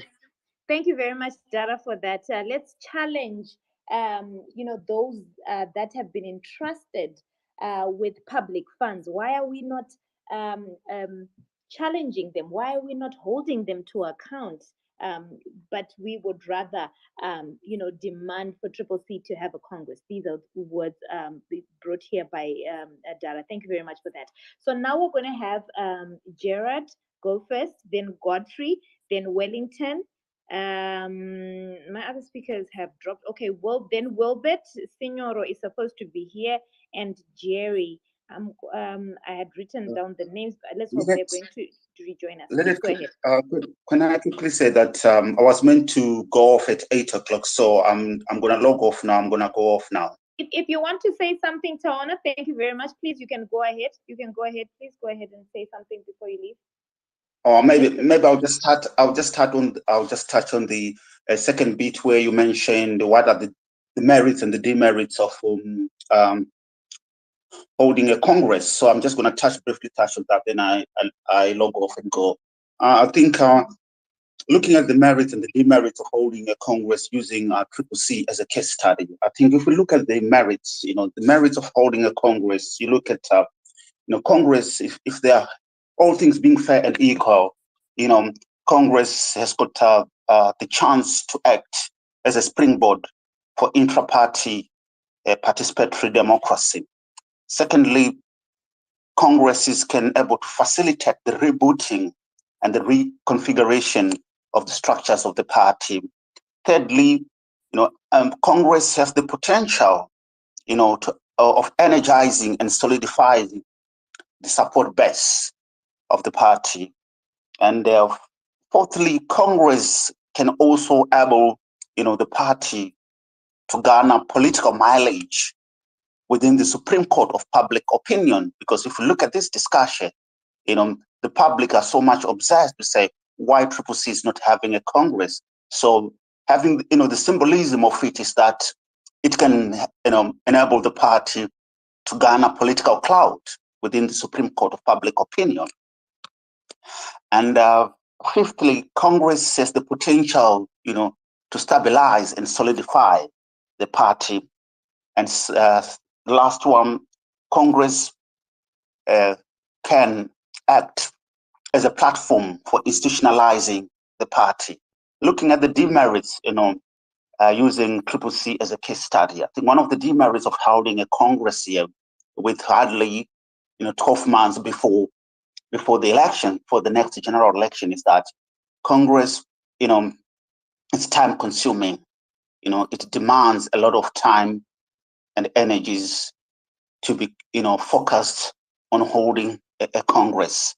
I think the second demerit is that resources, Congress overstretches the resources of the party. I was looking at the tweet from Wendy, I think it was last night tweet, where he said roughly they need a budget of $3 million to hold a Congress. And we fully understand that at the moment that Triple C, in terms of finance, is financially malnourished at the moment. They don't have much finance base, and they are more relying on the ordinary people to bankroll the Triple C. And also Congress demand, human personnel. So there's need for human personnel in terms of organizing, campaigning, and so forth. And also Congress demands material as well. There's a lot of material which needs to take into place. Things like booking the venues, I think booking the, the hotels, the B&Bs for the delegates and so forth, financing the delegates and so forth. And I understand that Triple C have got regional alliances with in Kenya and Zambia. Probably if they invite those people, it's Triple CC who have to finance them for them to come over to UK, sorry, to come over to Zimbabwe as invited delegates. And one of the other pitfalls of the Congress is that Congress can also has the dark side, of centralizing power and authority, which can lead to the creation of personality personality cults, cult of personality, or which also can create this monster of big man syndrome and so forth. And also Congress at this time as well can be manipulated, can open avenues for manipulation by the state, which might try to destabilize and infiltrate the party and fracture the party, so that when it goes to the 23 elections, it goes as a divided and a fractured entity. And also Congress at this point in time has got the downside of that it can lead CCC to be tunnel vision and to be internally focused, so that they divert their attention from the bigger, challenge, from the bigger war, which is on the horizon, which is the 23 election. So in conclusion, that I have to say that the CCC at this point in time, they need to choose their battle wisely, in terms of whether do they have to, go for the Congress, or do they have to marshal all their human, material, financial, resources for the big war on the horizon, which is the 2023 elections. Because thank you. Bye. Thank you very much, Tawana, for that. Thank you very much for joining us. And you are saying here that CCC needs to choose their battle wisely. What really caught my attention was, if they go ahead with the Congress, they will have a tunneled vision. They will be more focused on internal issues rather than focusing on the 2023 elections. I wonder what other people think about this. Thank you very much, Tawana, for joining us today. So let's move on to our next speaker, Gerard. Then we have, who's next? Godfrey. Please go ahead in that order. Thank you very much for giving me the opportunity to speak. It's quite an interesting, conversation. I've had, the opportunity to actually have a conversation with citizens or with people on my show a few days ago, and different voices raised, different sentiments or the way they think pertaining, to this issue, which is quite which was quite, interesting, to some extent.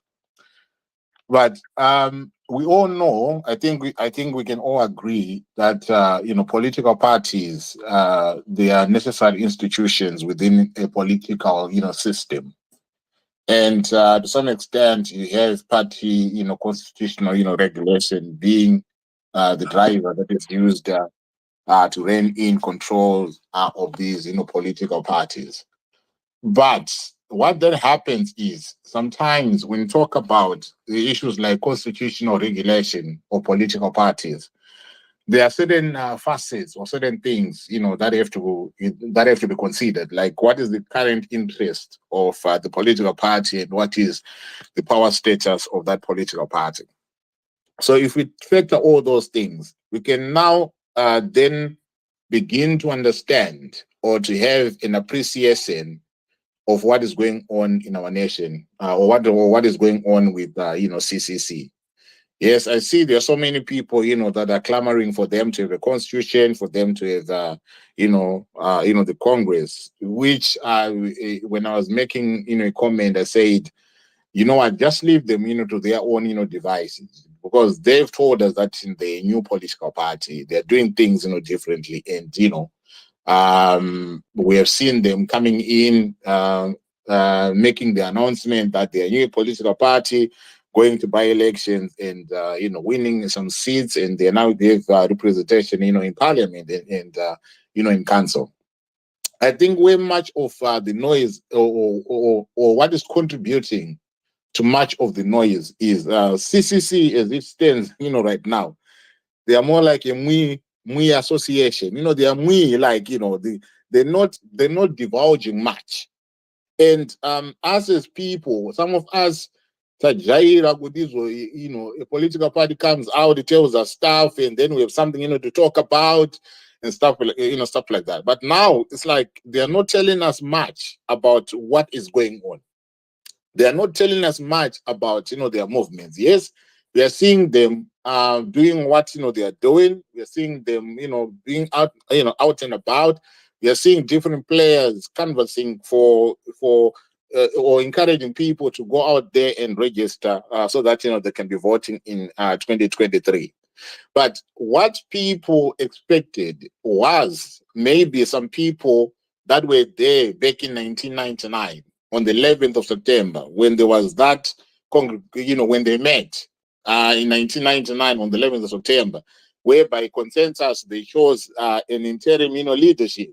So maybe people were expecting that now that Nelson Chamisa is said this, he was going to immediately tell us that, oh, this is going to be my interim, leadership.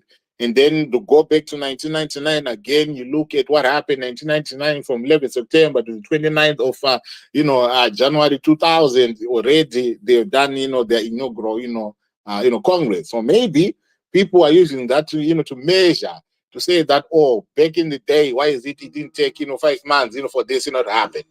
But I would say this, that it's we are comparing now and comparing now and 1999, I think it would be it would be stretching it a bit. But what I want to emphasize on at this particular moment in time, those who have participated in the formation of political parties and the coming up of the constitution and doing the Congress, you would find that it is a process. You go through different processes before you even begin to be talking about the national Congress where the leaders or where the constitution is ratified and stuff like that. Right now we don't even know whether they've got a constitution or not. I saw Obey Shaba teasing saying that go through this draft. He did put a picture of something that looked like a draft of a constitution or what, I do not know. But to me, I just thought that we're talking about people who do understand, the issues around, constitution. Some people might say that, oh, they don't respect, the constitution, and try to cite what happened, in 2018 with the Masharia case, and stuff like that. But I just think that at this particular, moment in time, there are people who are pushing them, for this, and there are people that are already saying that they should have done this. But I believe that for that to happen, there has to be a process that needs to be had. And they have not had those processes, and leave them to have those processes and give them the time that they need. If they want to do it between now and before 2023, so be it. But from the indications that are coming out, we are hearing that there's never going to be a Congress, there's never going to be this, and we are hearing Honorable Wendy telling us, oh, we don't have money. We are also going to be having a general election. So these things they are too they are too costly, and the organization does not have money. Everybody knows that. We all know that they do not have money. So at the end of the day, I just believe that if we leave them to do whatever it is, that they're doing, there are more pressing issues that we should be concentrating on, right now. Yes, I know that it is important that we're talking about this because yes, we have we have that right to be talking about this, and we have to be, having this conversation. But there are more pressing issues that are obtaining in our nation, in Zimbabwe right now, for people to be fixated on the issue of the Congress, the issue of the constitution of the CCC. Yes, I know you might say, oh, they are the alternatives, so they must be doing, things. They must do their things right. How about if they want to be doing things, differently? Have we ever stopped to think that they want to do their own things differently, and leave them to do their own things differently? And let's see if they fail, but even they've got a template that they want to pursue. And that's what honorable chaos. Chaos can make people thrive. In chaotic situations, some victors can emerge from chaotic situations. So maybe they're using the chaos, whatever it is, the explanation that honorable has given, to position themselves,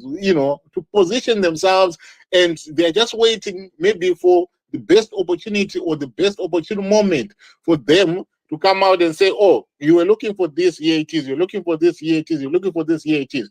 But I just think that we must also remember that for these things to happen, they have to follow a process. And I want to believe that it is that process.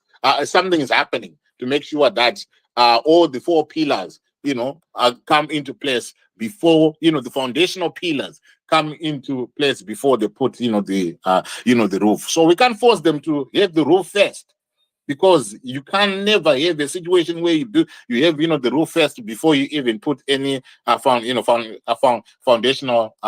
pillars, or the foundation that you need to make sure that your structure stands.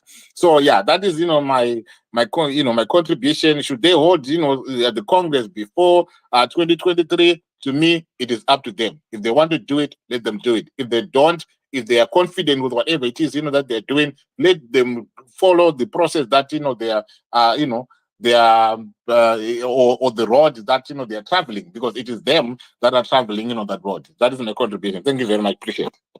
Thank you very much for that. What I hear from you is they should they're looking at the environment. What is the current interest? What are their interests currently? Is it to hold Congress, or to to fight a monster that they want to fight in 2023? So what is the current interest, and what is the power status?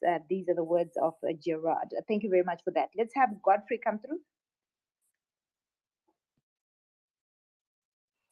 Godfrey, are you there? Yes. Thanks, Lynette. I had a lot of things to say, but then, after Dara spoke, I think he said a lot of things that I wanted to say. So I think I'll say very little things. But firstly, I would want to address my issues about our sister, I mean, something like that. Chambisa is not following the tenets of the constitution.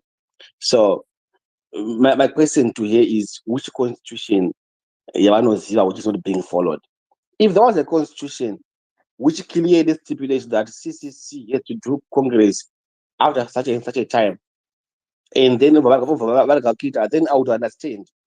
But then there's no constitution which talks about that. It's a new thing completely, which automatically means that there's also going to come a new constitution, right? And I don't know why, like Dara said, I don't know why people think that democracy is determined by elections.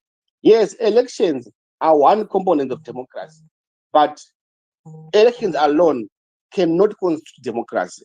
I want to give an example of the current talk of the world, the president of Ukraine, who is Volodymyr Zelensky. Zelensky formed his own party without anyone. He didn't do a congress. He was not voted by anyone to be the president of his party, but still is the president of Ukraine. And we never had any outcry. But now, because there's Chamisa in Zimbabwe who formed his new party, and ZANU-PF is interested in it, they want to to market their tired narrative that Chamisa doesn't follow the constitution, so that maybe they'll get a chance to know what they think, they get a chance to infiltrate, and democracy is not determined by the election. People can agree to say, leaders, personal vote. It's democracy. Once people agree Whether you voted or you didn't. That's democracy. So there were some silly arguments, very petty. The goods are office, what this and that, this and that, told that office. Do you really need an office kuti utaure nachamisa? Do you need an office to talk to Wende? Do you need an office to talk to Fadza Mahere? So those are some of the silly and the petty arguments. Zokuti fine, look here. This is a new organization. I'll have to structures. Branch, structures, squad, structures to my districts, my provinces. So who do you expect to come to that Congress you're talking about?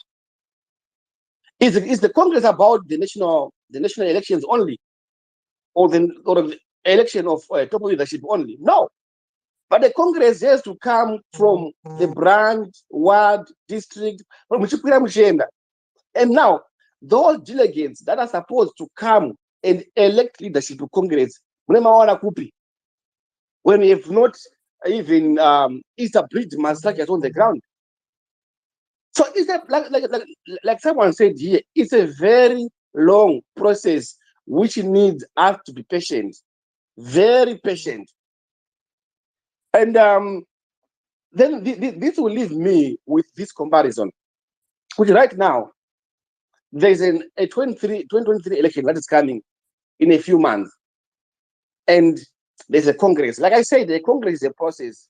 Branch, so it will take almost 7, 8, 9 months to a national Congress. So does CCC have to concentrate on the Congress that will take 8 months, or they should concentrate on the general election, which is so? On a comparison, they don't value the cost benefit analysis. Which one is better to concentrate on, and which one would benefit us? So in this case, obviously, anyone are saying like me, it doesn't make sense for people to fight during Congress, for people to quarrel during Congress, for dividing people during this Congress. It's better to concentrate on the general election that is coming, and then people fight very united. But on the other hand, I'm tempted to believe that ZANU-PF is trying to create this narrative so that they divert people's attention from real issues. We have a lot of issues that we must be talking about right now. But look, here we are talking about the CCC Congress, forgetting that there is no employment in Zimbabwe, forgetting that there are no drugs in hospitals. We have already forgotten about that because we have been drawn into this discussion. We have been drawn into this argument by ZANU-PF. So I strongly believe that deliberately creating this narrative so that they divert the people's attention from their looting, they divert people's attention from the corruption which they're currently doing. So in short, I think personally, I think CCC is in the right track. I think CCC is in the right direction. After doing the cost and benefit analysis, I think they are in the right track. Congress or general election, I'll go for general elections than Congress. Thank you very much for that, Godfrey. And Tawana, in his presentation earlier, he actually highlighted that EFF went through the same process. They formed a party, didn't go to Congress, went ahead and participated in a general election and won seats. And they are where they are today. So I think you are agreeing with what Tawana was saying. Thank you very much for that. I know it was Wellington's opportunity to speak, but please forgive me. Allow Jessica to speak. She's about to drop. Jessica, please, in a minute or less. Yeah, no, that's all right. No, I just wanted to say thank you so much, Lynette, for opening this up to all of us to have a contribution.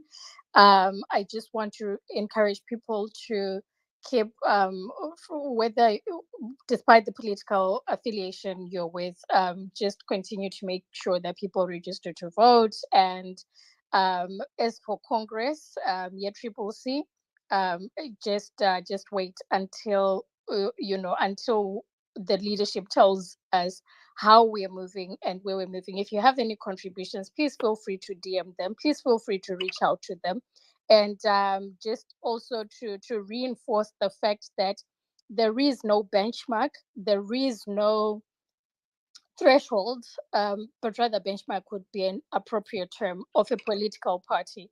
One can form a political party today and it remains an independent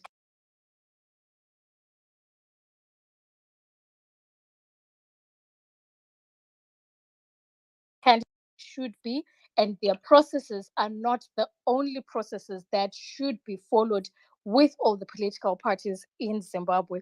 So as for now, let's also not, for Triple C, every supporter who's here, whether you're for Congress or not, do not let ZANU-PF take us for a ride because they feel that Congress is what should be done because that's what they do.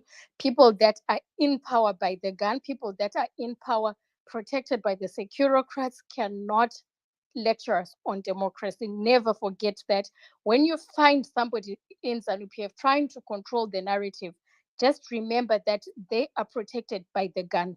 The gun is what got them into power.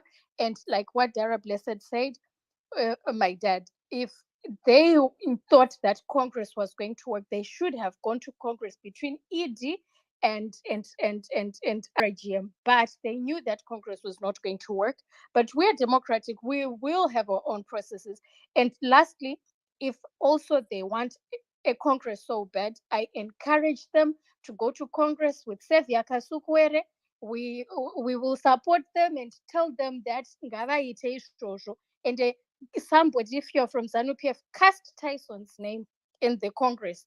Let's have ZANU-PF Congress before you ask for our Congress. Let's all follow the Constitution. Let's all follow whatever is supposed to happen. Guy Isai Tyson Wenyu, na ED, then we see the outcome. Thank you so much, Lynette, and everybody have a great night.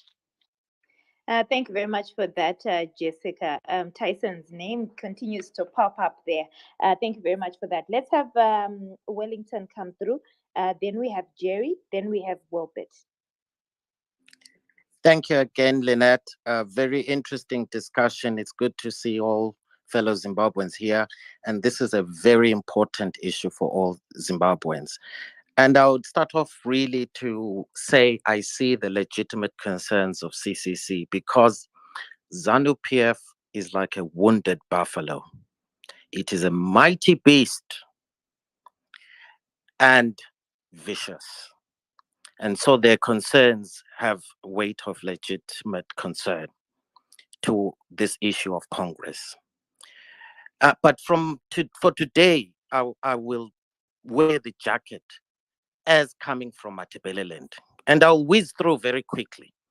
1963, Ndabaningi and Gabe and the gangs from that side, they coup from ZAPU. 1980, Mugabe takes power. Was it 1999? Well, Gibson Svanda and others, including Tsvangirai, formed MDC. Gibson Svanda suffered a coup and Tsvangirai pushed forward. Thereafter, we see again another coup. And even if you look at ZANU-PF structures, Matabeleland people and Matabeleland has been marginalized for 42 years. Only now, if you go to Hillbrow now, you'll find almost 50-50 Mashonaland people and Matabeleland people, because finally the whole country is burning. We have never, us from Matabeleland, we have never derived power in Zimbabwe legitimately to take care of the concerns of Matabeleland. And this is why now CCC really has a formidable chance to take power in 2023. And therefore, it should be the concern of the people of Matabeleland to know where we stand in the power structures in Sosberi. Are we going to sit and eat from the table for Matabeleland? Actually, look at the MDC in all its various colors. and Alphabet. The death of MDC is because the Matabeleland question has dogged them from its formation up to when Cooper dealt a death blow. And Monzora stays in Harvest House. Zero team, dead over there. Look at it. It's the Matabeleland question. And if you heard today in these spaces, our fellow countrymen from across the border from Tagas are now even saying, why should we have Matabeleland and Ndebele as vice president? So it is, and I'm not making enough noise. If you are from Matabeleland in this space, it is in your interest to bring pressure upon Nelson Chamisa to say, welcome to the big boys. Welcome to the big political player. What have you got for Matabeleland? No longer a gentleman's agreement. On paper, whether it's a Congress or what type that you will come up with, you are a leader. Come over to Matabeleland, remove Coupe, show us who you appoint as leader so that we in Matabeleland have a voice. I don't know how you do it. It's your job to do it. And be wary of ZANU-PF. You've suffered in their hands before, but us from Matabeleland have been suffering way longer. Way longer. We want to know our place within the constitution of the people of Zimbabwe and the address of our marginalization and the problems from our region and our leaders from Matabeleland. And part of that is, I don't care, call it whatever you want, do whatever you want, but you're a big man, Nelson Chamisa, like the black number 8 ball on the snooker table.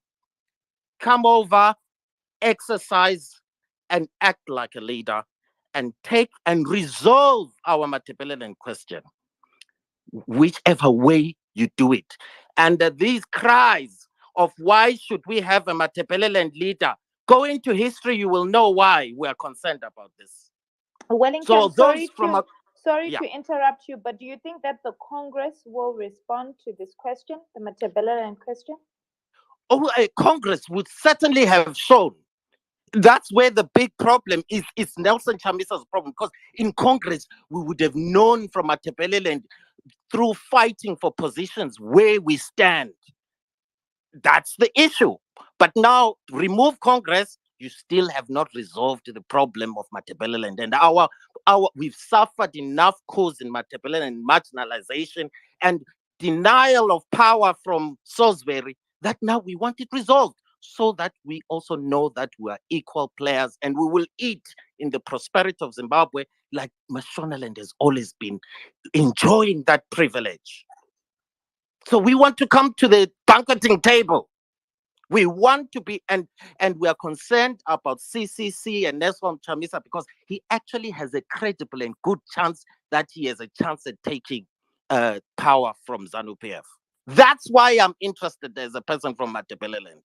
It is in my interest to watch everything that CCC is doing and comment, because I love Matabeleland. I'm from there. And even right now, look at ZANU-PF. There's no replacement for a vice president. Who is serving our interests there from the president's office? Certainly not Matabeleland. So if you're from Matabeleland, you must really, that's the whole point of political organization, to solve our problems. And those that want to lead political organizations must have the number 8 ball to do it and exercise it and resolve and get us to resolve apathy. Matabeleland youths are not registering.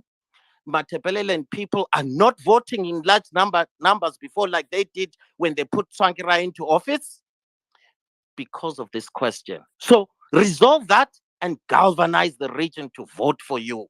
I don't care how you do it, but come to Matabeleland and demonstrate and resolve that issue, so that Matabeleland does not have to suffer deprivation from all these coups from 1963 that have denied us continuously from the banqueting table. I'll land it on that point. And I hope it answers the previous 2 speakers, was it Dara, who are saying, why, Wellington, are you interested in the things of CCC since you are a neutral? I'm a neutral who comes from Matabeleland, and CCC is very important in Zimbabwean political space right now. And I'm very interested in it. And I want to see a mirror of Jessica from Matabeleland. We have Minister of Social Media there, Wellens. We also want another minister from another equal. Bring them up and show us and let them represent our interests in Salisbury, please. Thank you. Thank you very much, Wellington, for that. Let's bring Matabeleland to the front. Let's, bring them to the table, so that bring them to the banqueting table so that they can also enjoy. So thank you very much for that. Let's have Jerry come through. Thanks. Is that Lynette? Yes, it is. Thank you very much. I appreciate it. I'll try and speak for 3 minutes or less. So let me shoot. Can I begin with the disclaimer of sorts? Those that follow me on Twitter will know my political inclination, because I've seen from just following the conversations tonight that there's either CCC or ZANU-PF. So I want to again reiterate that I'm not a member of any party. What I just do is I support the government of the day. I've been accused of being ZANU-PF, but I'm not. Nor was I ever a member of any other political party. I have always feared that if I joined a political party, I could be fired right on day one. Why? Because I tend to be outspoken. I tend to enjoy my freedom to speak. And political parties are the constitutions that and rules and regulations you are meant to follow. And sometimes I don't do a very good job of following those.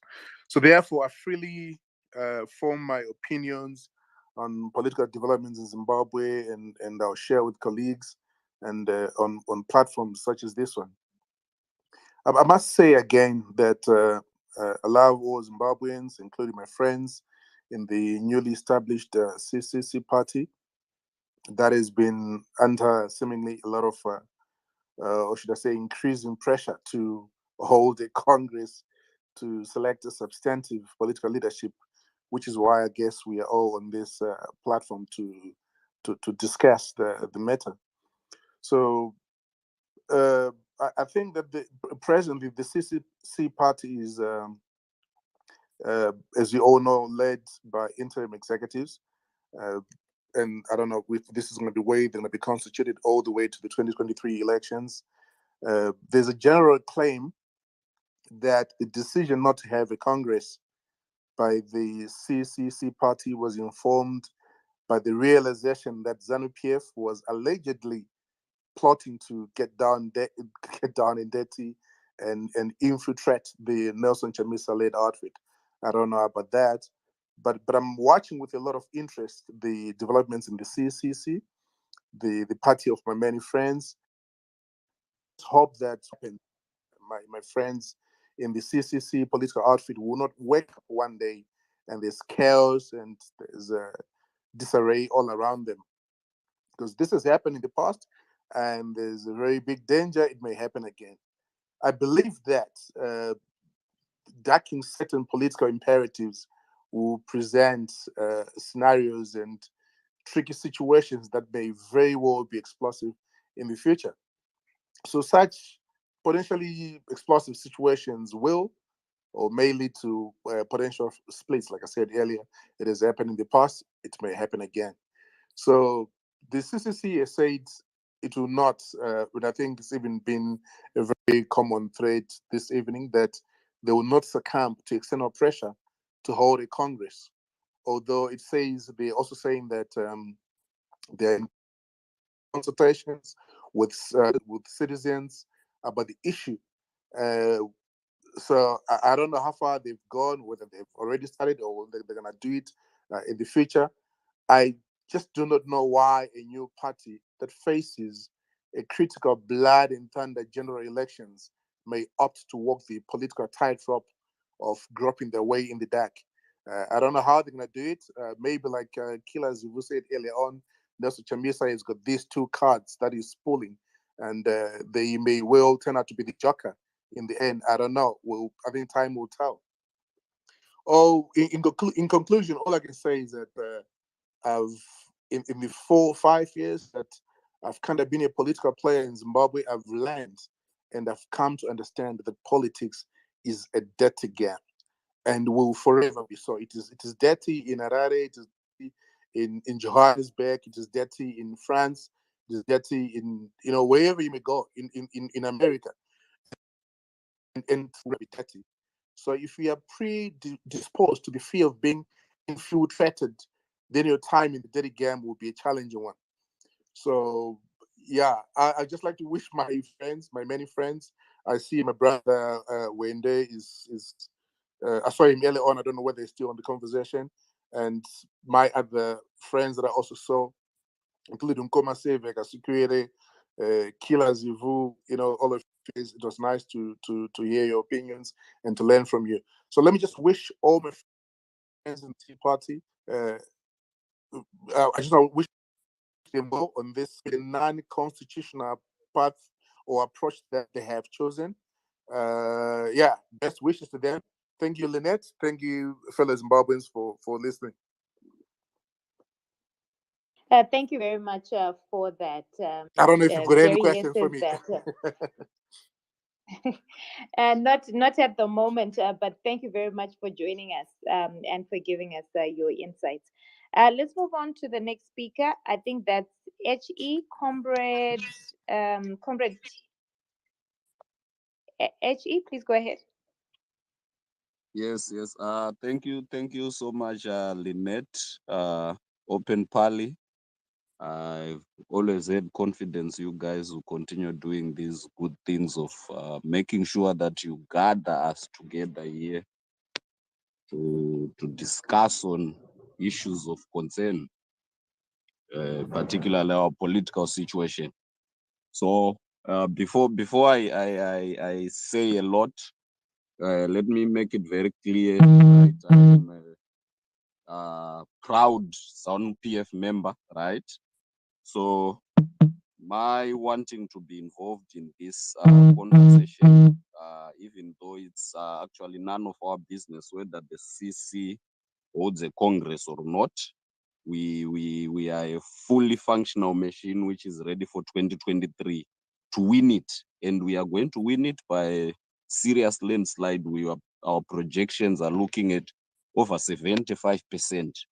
But what I really want to comment on is the issue of people who keep on saying ZANU-PF wants us to hold the Congress, ZANU-PF, what that, ZANU-PF. ZANU-PF is a governing party.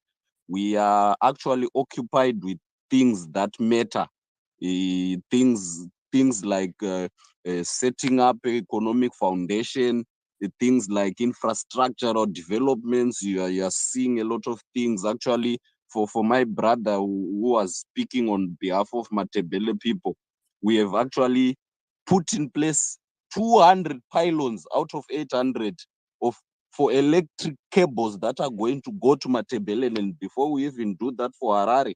So our president is not a president for the Shona people. He is a president for Zimbabwe, and he has been proving that of late. So nyaya kuti ZANU-PF iruda kuti hold the Congress, so we are not going to hold it, guys. It's your cake, your old baby is yours. You do what you want with your baby. Isusu, it's not our concern, and we are not even worried you hold the Congress or you don't hold it. Isusu, we are worried about delivering to our people. What the only thing that we can say to you is that during the by-elections, elections, you gained 19 seats into our parliament. That's our parliament.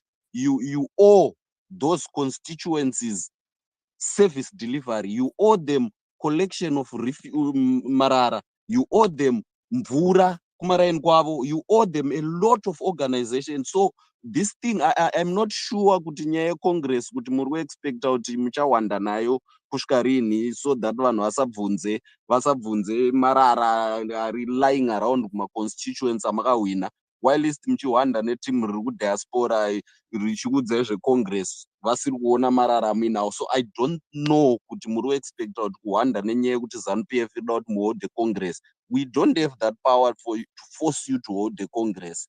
But yes, sometimes a person with ZANU-PF can comment with, but amuna congress. Yes, because we are coming from a party that is orderly, and these are the things that we have seen kuti produces legitimacy in terms of leadership structures. And I've heard people saying, vamnangagwa vakagadzwa nejunta. No, we had structures. We have got a structure in ZANU-PF that put if I can interrupt Okay. you there Please. for a second, Yeah. but we cannot use ZANU-PF as a benchmark. ZANU-PF inoshandisa No one Congress is possible. tabvuma, but ndo Exactly. yatakushandisa sebenchmark here. But isusu we are ZANU-PF people, ne? If we talk of anything, we know of ZANU-PF, right? But to say kuti isusu to not hold the Congress, it's wrong. But isusu we can see ourselves to be better because we have got structures. We hold congresses. We have got structures that elect leaders, trusted structures that are in contact with the people. Remember, timu yedu isusu statement, our chant, our war mantra is musangano wakasimba kumasero. And that's where we get our power, from the people. Atina kusimbira kumsoro ita unge sando ine mubato wepranga. We have got authority from the people. Kumaseros, ndokwamnonzwa kuchinzi kumasero. If you guys don't want to hold the Congress, it's up to you. If your people are going to agree to that, well, it's a new system that we all have to learn from. Kuti inoshanda sei. I don't know how that is. But take, for example, right, we feel kuti isusu economically and politically we are being infiltrated by the West. So is it correct for us to say we are not going to hold the elections? Mubvunzo. But anyway, yema-election iyo, ye-congress iyo, yekubato kwenyu, ndeyenyu, we are not worried about your congress. And your congress has always provided us with my headlines, jambanja ikoko and stuff like that. Nothing more came out of that.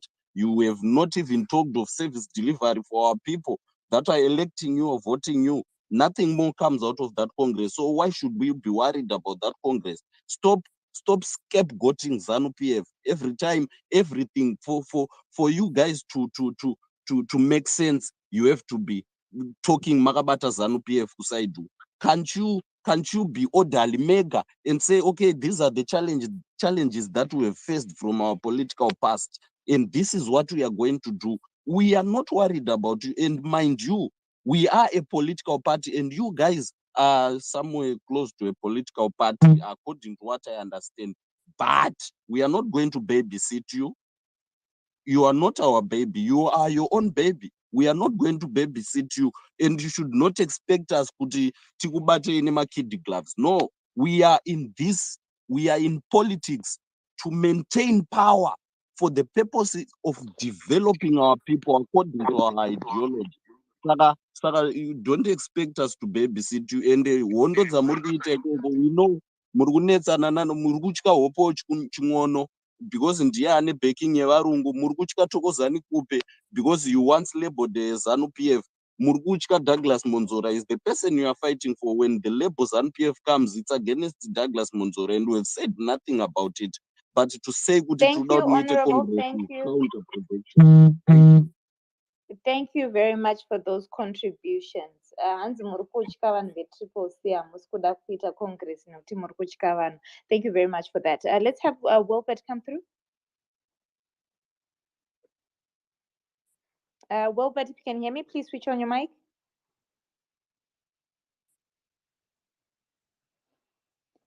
Wilbert, are you there? Okay, he seems to be having trouble maybe with his microphone.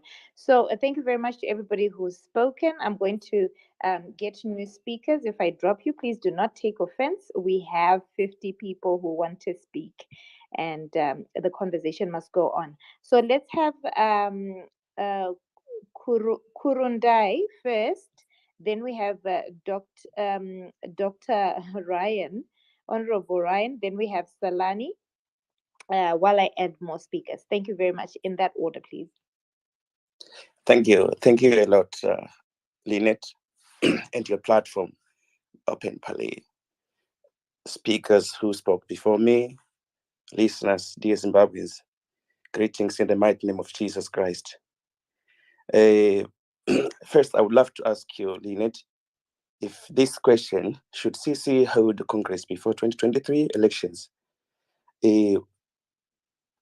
Was this question brought to you by any member of the party or the ruling party in Zimbabwe, ZANU-PF? Okay, no, it was a conversation that I just picked on and offline, and I thought it was important for us to have the conversation. Thank you, which is very clear now. So now I wonder, I ask myself a big question as a citizen of Zimbabwe, that journalists like Dara Blessed Mhlanga, with all the trainings, you went through a mill, journalism mill, why does he find it very proper to bring in the name ZANU-PF there? Why does he find it very proper to pick up people like Padari? I don't know if Padari is a member of the party, ZANU-PF. I myself am a member of the party. I belong to the party. I'm a card-carrying member of the party. If you check my name there, actually I have a position in the party, ZANU-PF. And in ZANU-PF, we have never heard anything closer to this. We don't talk about these. Zimbabwe has more than 100 political parties. So why would the ruling party talk or bring about this CCC thing? We don't, like what the previous speaker said, we are concentrating, for now, we are concentrating on rebuilding Zimbabwe, rehabilitating Zimbabwe, bringing up or building up the Zimbabwe we all want. So this thing of name dropping, Dara, this thing of name dropping must stop. Mnangagwa is the president of Zimbabwe. We all hear him now and again saying he has an open door policy. So him saying, and Garana Mnangagwa, I stand and sit with Mnangagwa, so blah, blah, blah, blah. That's bullshit. I'm sorry to use this word. That's nonsense. Who does he think he is? He must never again in spaces where Zimbabweans saying Zimbabweans are bring this name or use this name dropping card. We are sick and tired of this. We don't care whether CC it has its Congress or whatever. We don't care about this. The ruling party ZANU-PF is for now apparently seized with but if I can matters just jump in there, but was he Sure. not being honest? He's a journalist. He interviews all those people. He has conversations with everyone across the political divide. I thought he was being truthful. Truthful to the fact that he said with the president of the republic, and he told him that the ruling party is much concerned with whether CCC has done Congress or not. Okay, not to that effect. I was referring, you had said that he's name dropping, and I just thought maybe I should come in and say he does meet with these, rub shoulders with these leaders of these political parties, but not to that extent. Okay, that's true, Lynette. Every Zimbabwean has the right or opportunity to rub shoulders with the first citizen of Zimbabwe. He has an open door policy. So Dara should not, take advantage of the thing. I'm a journalist. So you know what? So does he mean that he himself, being a journalist, rubbing shoulder with the president, who is the first secretary of the ruling party, ZANU-PF, he was told by the president, the first secretary of the party, that the party is much interested in whether CC has done Congress or not. We are a democratic party, ZANU-PF. We get the mandate to rule from the people. We always have to go back to the people to renew our social contract. It is called a social contract. We now and again go back to the people. We have structures at home, structures in the diaspora. This is ZANU-PF. If citizens or whoever thinks he belongs to CCC or whatever didn't know that what ZANU-PF is, this is ZANU-PF, I'm telling you. It is a people's party. We get the mandate to rule or run party affairs, national affairs from the people. Now and again, we go back to the people to renew the social contract. We are building Zimbabwe with socialism, with Zimbabwean characters. Thank you. Thank you very much for that contribution. He's saying that ZANU-PF is not interested in whether the Triple C holds a Congress or not. Let's move on to our next speaker. Who was our next speaker? Now I'm getting lost. Let's have Mukoma. Mukoma kept coming in and dropping off. Mukoma, please go ahead. Good evening, Lynette, and thank you for this opportunity. I kept going off. I think my network was putting me out. Well, firstly, I would like to say every time a ZANU PF comrade or member speaks, I get more and more surprised because what they say, the way they speak, and what is on the ground is very parallel. The previous speaker spoke of building Zimbabwe. Which Zimbabwe are you guys talking about? Because wow. Anyway, let's get to the Congress part. Personally, I wouldn't be able to be speaking on this platform. There's many great minds here that would really speak through this, but I thank you for this opportunity. Let me just put my 2 cents on it. If you look back into the history, let's use ANC, the rise of Mandela from prison to the state office. There were people that were surrounding Mandela, whose names are very great. They also would have been befitting to be the Mandelas that we're talking of now. We're talking of Walter Sisulu, your Elias Mswaledi, your Andrew Mhlangeni, and the others. But these people decided to take a lower seat and elevate Mandela because what they wanted was to achieve democracy, to achieve independence in South Africa. Similarly, ZANU does not really see that we are in a similar war with them. And at the moment, structures it's not an essential now because we have to elevate the people that are there to achieve one common goal, change for Zimbabwe. We do not want to speak of building Zimbabwe. We want to build Zimbabwe because it hasn't been built. So Congress now is a no-no because it's going to divert and confuse us from the bigger agenda. Change. We are tired of and sick of being told that we are building. You can't have a speaker coming on this platform saying that we have put foundations for economic growth in Zimbabwe 42 years later. No. For now, let me just listen, but that's what I wanted to put. Thank you. Thank you very much for that contribution, Mukoma. Let's have our next speaker. Our next speaker will be Salani, and then Honorable Ryan. Then we have Ndaba Zezwe, please, in that order.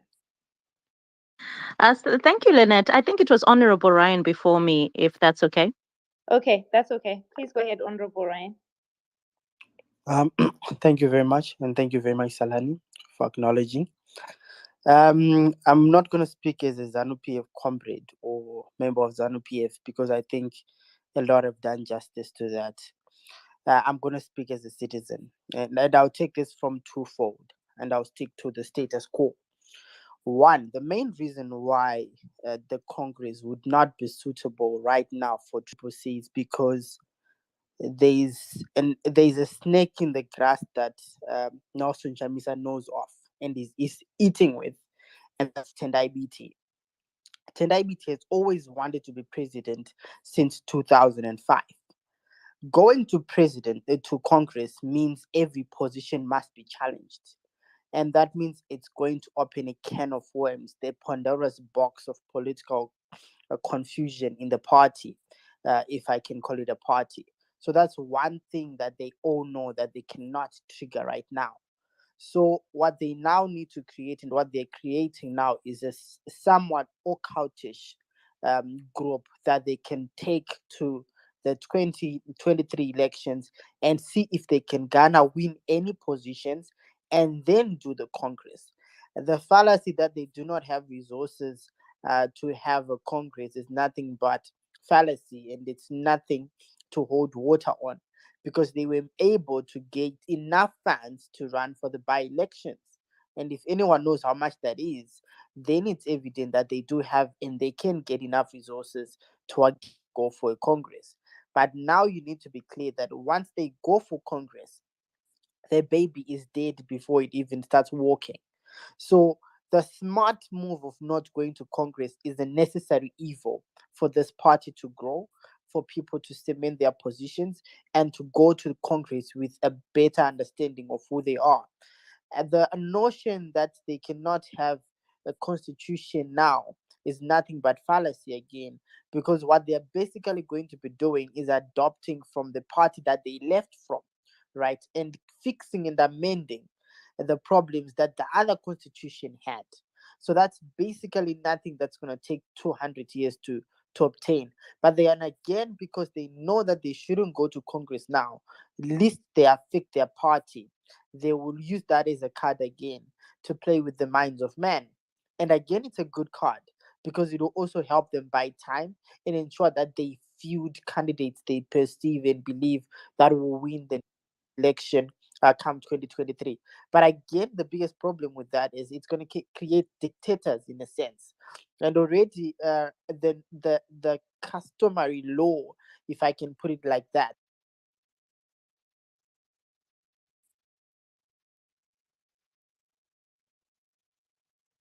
Honorable Ryan, I don't hear you anymore. Salani, can you hear him?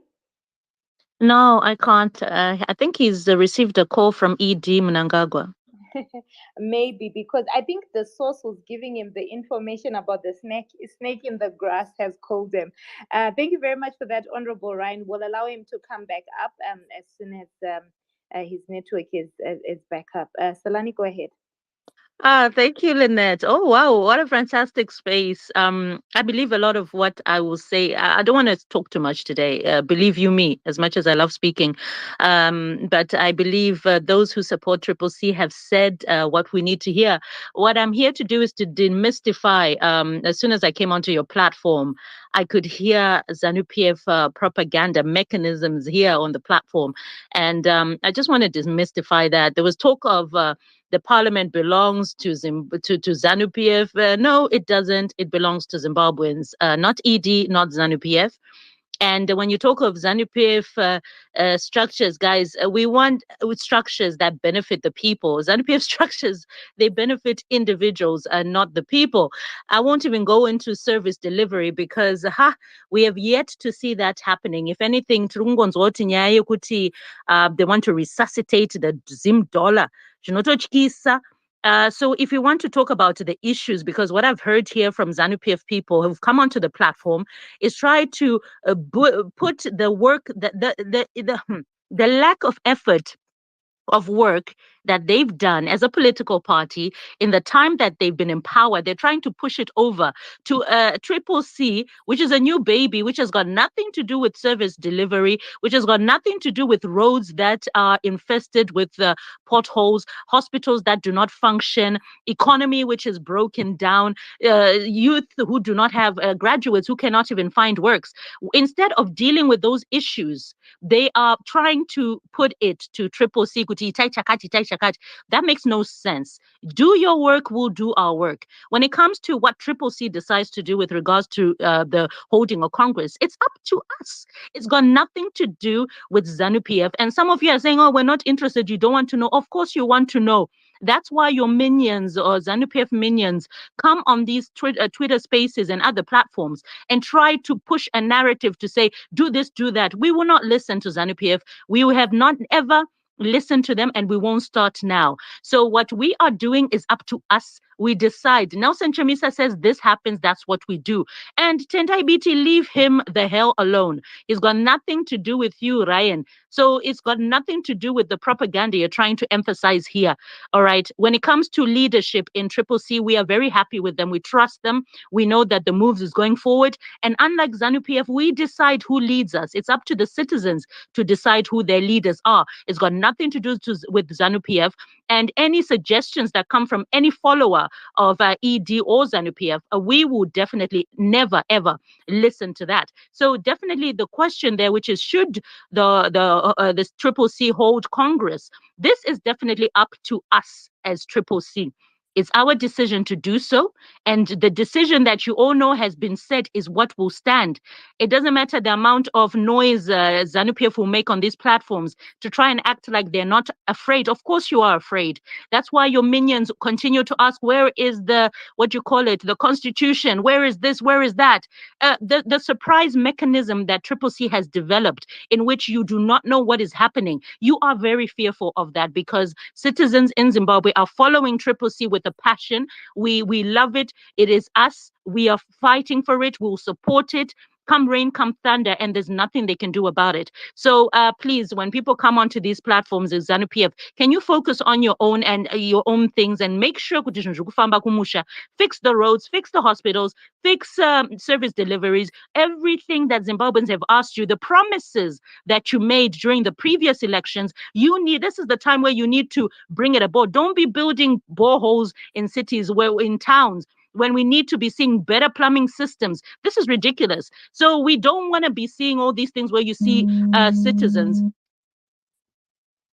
where you see citizens having to be given bread. Imagine a van is open, like you're nobody, right? This is not the Zimbabwe we want. So as citizens, we're very smart and we're very focused as it stands. I'll end there, Lynette. Fantastic space as always. Thank you so much. Thank you very much, Salani, for joining us and giving us those submissions. You're always welcome on these spaces. Let's move on to the next speaker. Who's our next speaker? Ndabazezwe. If I pronounced it incorrectly, please forgive me. Please go ahead. Thank you, host. I appreciate the opportunity given to contribute on this interesting topic. I'll go straight to the Congress issue. The Congress is for CCC, not anybody else, and no one can dictate to us to hold the Congress. I'll give an example. ZANU-PF wrestled the power from Dabaningi Stole in 1976. They never had a Congress up to until 1987. So it's not an anomaly to go for elections without a Congress. The disadvantage of having a Congress this time is that we waste resources on unnecessary things because Congress costs money. Furthermore, Congress at times disunites instead of uniting people. Currently, we are focusing on winning elections. I would dispute the other speaker who said ZANU-PF is going to win resoundingly with a 75% margin. That's a fallacy. There is no sane person who can vote a party for the failures that Salani has just alluded to. ZANU-PF is definitely going to lose. That's why they are bickering and forcing CCC to go for Congress, avail their manifesto, avail their ideology and the like. It's none of their business. They have to concentrate on their own failures instead of wasting energies and the efforts in advising us on what to do. Remember, we are a party with experts. If you want to know where technocrats are, they are in CCC. So we know what we are doing. We don't need to be told. Thank you. I will end there. Thank you very much. We are a party with technocrats. We are led. You do not need to tell us what to do. These are the words of a triple C supporter. Thank you very much for that. Let's move on to our next speaker. Let's have Sheki come through. Then after Sheki, let's have Professor Mapendere, please, right after. And then Alfonso right after that. All right. Thank you so much, Lynette, for this wonderful space, and much respect to all the all the speakers that have spoken before me. It's really an honor, and it's also amazing when you see citizens coming to discuss in such kind of a space, and we are trying to help each other. I think, Senda Bazi, if you can mute your mic so that I won't have an echo. All right, thank you. And also, I would like to greet some fellows, good friends, David, one of the most great journalists we have in the space, David Lavitt, and also James Owens. Thank you also so much for tuning in. Maybe where I'll start from myself is Zimbabwe is a democratic country, and Zimbabwe being a democratic country, we have political parties that are formulated within this country, including the Triple C. And I think them as Triple C, they know very well how to run their party. They don't need advice from any political party. But maybe from a perspective of a citizen, there are certain things that citizens will be asking about, specifically, like, for example, ZANU-PF doesn't have, I don't know why it's always coming out like ZANU-PF is pushing for CC to hold a congress, which I don't know where that's coming from. And I think there's a speaker who also mentioned about if you're a political party and you look at infiltration, even ZANU-PF, you realize that they are also crying and complaining about infiltration. So being a political party, always there's going to be that space whereby there's going to be infiltration, there's going to be suspicion around the political members that are within the party. And but there are certain takeaways that we have to look when it comes to a situation of a constitution. Them holding a constitution or not holding a constitution, that ball remains in their court. They know their strategy. They know what they're trying to achieve. But when you look at a congress is what constitutes a party and appoints into positions to exercise power of administration and party affairs. So those are some of the things that you are supposed to be seeing in any political party. But like I said, the discretion of holding a congress solemnly remains to them. And if you check at the purpose of a congress, there are different types of congress. A congress remains a collection. If they don't hold a congress, then it means it's remaining a collection of cadres or friends that are deploying each other into positions as such. Like Honorable Ryan was saying, probably then becomes like a cult. And also, in a nutshell, why probably it is also better for CC to go for a congress. But at the end of the day, again, it remains in their court. Whether it's going to be budgetary constraints, or whatsoever, the decisions remains to them. They should cease to say ZANU-PF is the one that is pushing them to go for a congress. The issue about them hosting a congress, number one, where this issue is coming from, there is pressure that's mounting from within. And in as much as they don't want to address that, that pressure is what probably might then end up breaking their political party, in the sense that there is a lot of suspicion that is raising from within the leaders, because some are going into election not even knowing who are they or what is going to come after the election. Let's say, far be it from us, let's say they are to win the elections. No one knows who's going to be where and who's going to be where, and that's not guaranteed as long as a party is won. So that level of having an anonymous agenda, yes, they are seemingly portraying like the people within there, the people that are knowing the agenda. But the most painful part about that is these same people that are within the structures of CC that are coming out and they are speaking. And the problem is that they come and then they speak with ZANU-PF officials. They disclose their complaints. They complain about whatever that is happening. Henceforth, you then see ZANU-PF ends up seeming like they are upper hand or they are knowing much. Is because when they start complaining, they are not only complaining to their CC members, they are complaining to the people that are within ZANU-PF. How do you see this? How do you take this? And then you can then start to see a situation whereby there are people who are already frustrated, that are people who are supposed to be inspiring people hope from the CC's perspective. So I wouldn't know how these guys are dealing with it, but at the end of the day, like we said, the purpose or the goal or the decision for them to make to go for Congress solemnly remains to them. They should not drag ZANU-PF into their own internal issues, because if you look at it, whatever that is happening, there is speculation about the spokesperson, there is speculation about the vice president, there is speculation about the director of communications. It's internal politics that's happening. I think that will be my submissions for now. Thank you very much. They should leave ZANU-PF out of it and look at their internal issues. At the end of the day, they make the decision of whether they should go to Congress or not. It's a voluntary organization. Thank you very much for that. Let's have our next speaker. Professor, please go ahead. Thank you. Thank you so much, Renette. Thank you, everyone, for being in this platform. Right. Firstly, I'm just going to start by saying, Asizi, Congress is going to happen, but it's not no case, right? We are coming there. We always say that if you want to see the owner's dog, just hit the dog, then the owner will come out.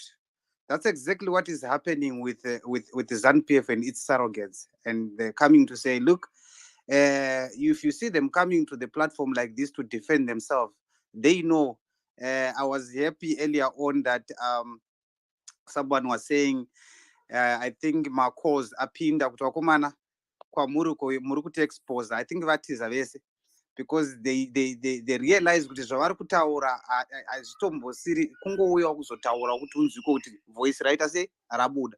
So Congress, I really don't understand why so ZANU-PF and its surrogates are so eager to know when is our Congress, when are we doing the Congress, what exactly in their mind, what is exactly in their political bag that they want to see who we are, we are still a movement, and we are a movement owned by the citizens, and we are a citizen movement. That's who we are, and they have they've said that when during the by-elections, that Triple C that they were saying, no, they don't have offices, they don't have anything, and they don't have a plan. Here we go for 28 MPs, we take 18 of them. Now they are want to know what is the next plan. We are not going to put our cards on the table for everyone to see that how many jokers we have or how many pick two or skip do we have. We are not going to do that. Speaking, leaving the Congress, I think everything has been cleared with other progressive leaders that have been spoke earlier before me. Thank you, champions, for that. But I just want to debunk also the issues that were actually, I might call them petty issues that were raised by previous people who claim to be issue, of which I'm 100% sure that they are nobody there in ZANU-PF. They just want to be on this platform and try to showcase. And someone coming here to say, if someone coming here actually to paint the picture that ZANU-PF is the one that owns parliament, that somebody need a serious political orientation, not only orientation and education on top of that, because that person doesn't know what parliament is. Yes, we can claim that you are the ruling party. The parliament is not for ZANU-PF, is not for it's not for ZANU-PF, it's not for anyone, but it's for the Zimbabweans, because we are the taxpayers, and we send those people to parliament to represent us. Someone was saying we must leave ZANU-PF alone out of this, and they say that every time that any CCC person speaks, or when CCC speaks, they always put ZANU-PF in. Definitely, you have to, because you have been hoodwinking people of Zimbabwe throughout, and telling people, promising people that the things that you do not do. And if you go any social media, the unfortunate part is that yes, we have a lot of experts in CCC that you don't have in ZANU-PF. That's why you are not found in any progressive platforms. But whenever you are, you always speak about the CCC. Why are you speaking about the CCC that you said they don't have plan? We don't have plan. We don't have offices. Leaving out the MDC. And I don't know. I was also laughing at this other guy who was saying that the CCC brings sanctions, and I'm like, are you for real? From Tangrai to MDCT to MDC Alliance, and now it's CCC. Like, really now? Can't we be fed up of this propaganda that you are speaking about? But anyway, those, in conclusion, maybe I would say those are the ZANU-PF tactics of trying to know who we are. Because why? They realize that the infiltration that they used to come to niche information from us, it's no longer there. The evidence was seen on the Chamisa doesn't have a plan mantra. Jiki. 2 minutes they see there was a CCC. They try to form their own CCC. I don't know, it was Citizen what. Now that political party, I don't know where it is. Even their leaders, we don't know who is that. They are just quiet. So they realize that infiltration is not possible, because that name was kept in the coffers of the leadership until the day that it was announced. Before, they used to know, before even that name was announced, they used to know which direction are we going to take. But now they are stuck, and they want to know where the CCC is going. So I'm saying to them, tough luck, guys. We are coming.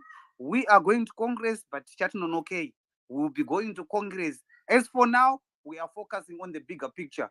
The bigger picture is 2023. What is going to happen in 2023? We are going to massacre ZANU-PF and its surrogates, and then we move on with Zimbabwe. We lead Zimbabwe. We don't want to rule Zimbabwe. We want to lead Zimbabwe into Canaan. Thank you so much.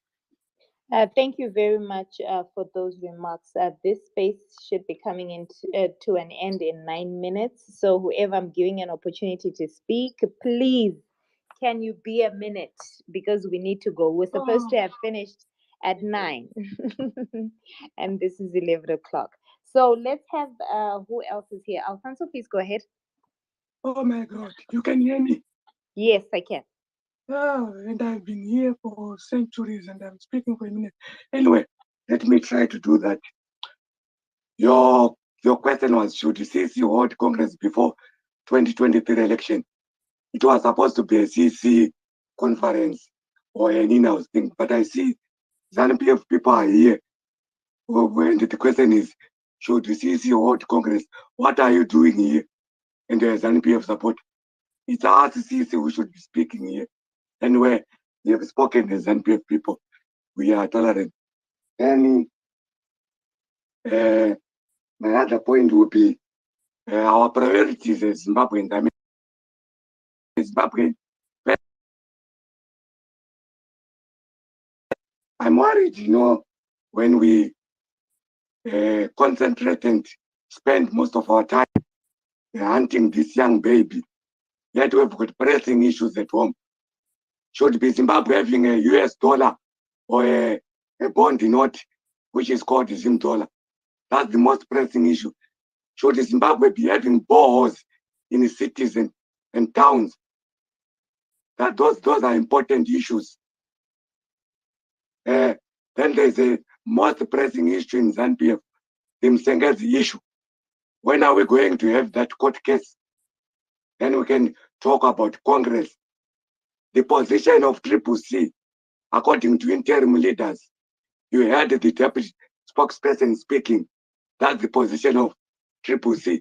There is no lexicon of a Congress in CCC. So, should CCC hold a Congress? It's a misnomer. There is no such word in CCC. Wait for us. How can a party have a Congress without a constitution? Wait for the constitution. Thank you very much. Thank you very much for that, Alfonso. Let's wait for the constitution. How can a party without a constitution hold a Congress? Chimbomira izvozvo hanzi Congress hatisati takui. Even Professor said Congress ichauya but ichanonoka. Let's move on to the next speaker. Please, a minute. We have to go. Our next speaker is Farai. Is Farai here? I think Farai dropped. And then we have Summers. Summers is not here as well. Let's have Sony come through. We'll have Sony, then Ruka, and then Munashe, then we have Zekete in that order.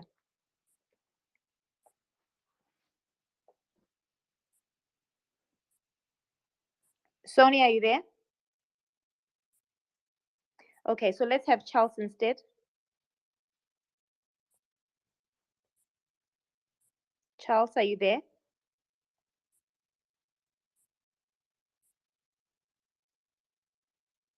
Uh-oh. Hello? Okay, so Ruka, please go ahead. Thanks, Lynette. I just wanted to start by responding to the questions raised by Wellington around the multi-billion question. I think we should look beyond just a regional or a tribal thing, because the problems that Zimbabwe faces cuts across all the tribes and all the provinces. The question that I just wanted to pose to him was that if he looks at ZEC, the person responsible for administration there is Ndebele. And if elections are rigged and they're taken through to the courts, the person who rules there is also Ndebele, who is Malaba. And the person who manages the army, who is responsible for the army, is also Ndebele. So we should not focus on this at a tribal level. We should look at for the multi-billion people who are in positions of power. What have they done for their region as well? Because let's not look at it from a Shona perspective. Let's look at their multi-billion people who are in there and what they've done for their people. Then coming to the issue of the CC Congress, I don't think there's any need for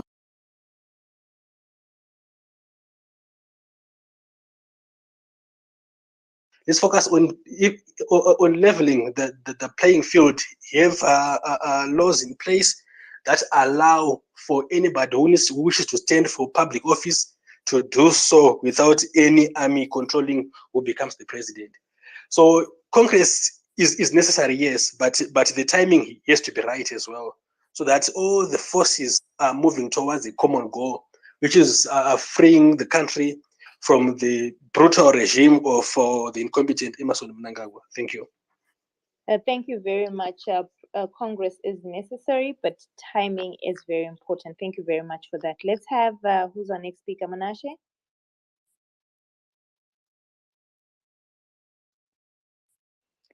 Manashe, are you there? Nothing from Manashe. Let's have Zekete come through.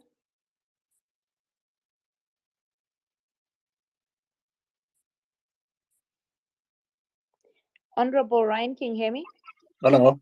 Yes, okay, I go can. ahead. Okay, go ahead, Mr. Zekete, go ahead. Thanks a lot for the opportunity to speak. I just wanted to respond to one of the excuses. In fact, there are many excuses being raised why we can't have a Congress. One of them is that we don't have money. We need to transport people so that they go and stay in hotels and all these things. And I'm wondering, when I'm sitting here, is this a party that is in a struggle to transform the lives of our people? Because when you talk about transporting people to a Congress and then so they sit in some hotels and all that, Shouldn't the focus be how do we hold a cost-effective Congress? Shouldn't that be the focus? For example, in this world we are living in right now, Lynette and you, Lynette and me, we are talking here, but I'm not sitting on her platform. I'm not sitting in her office.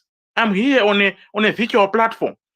In fact, there are other platforms like Zoom, Microsoft Teams, where you can even have a video and see the person who is speaking on the other end.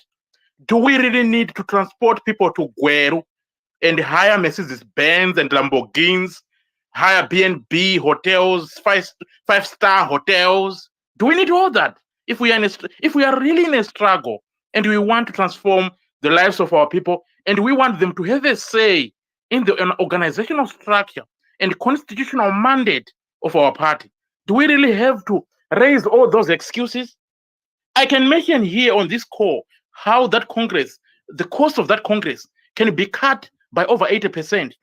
I have sat in audit committee meetings for companies in Zimbabwe without me having to fly there. You don't need to.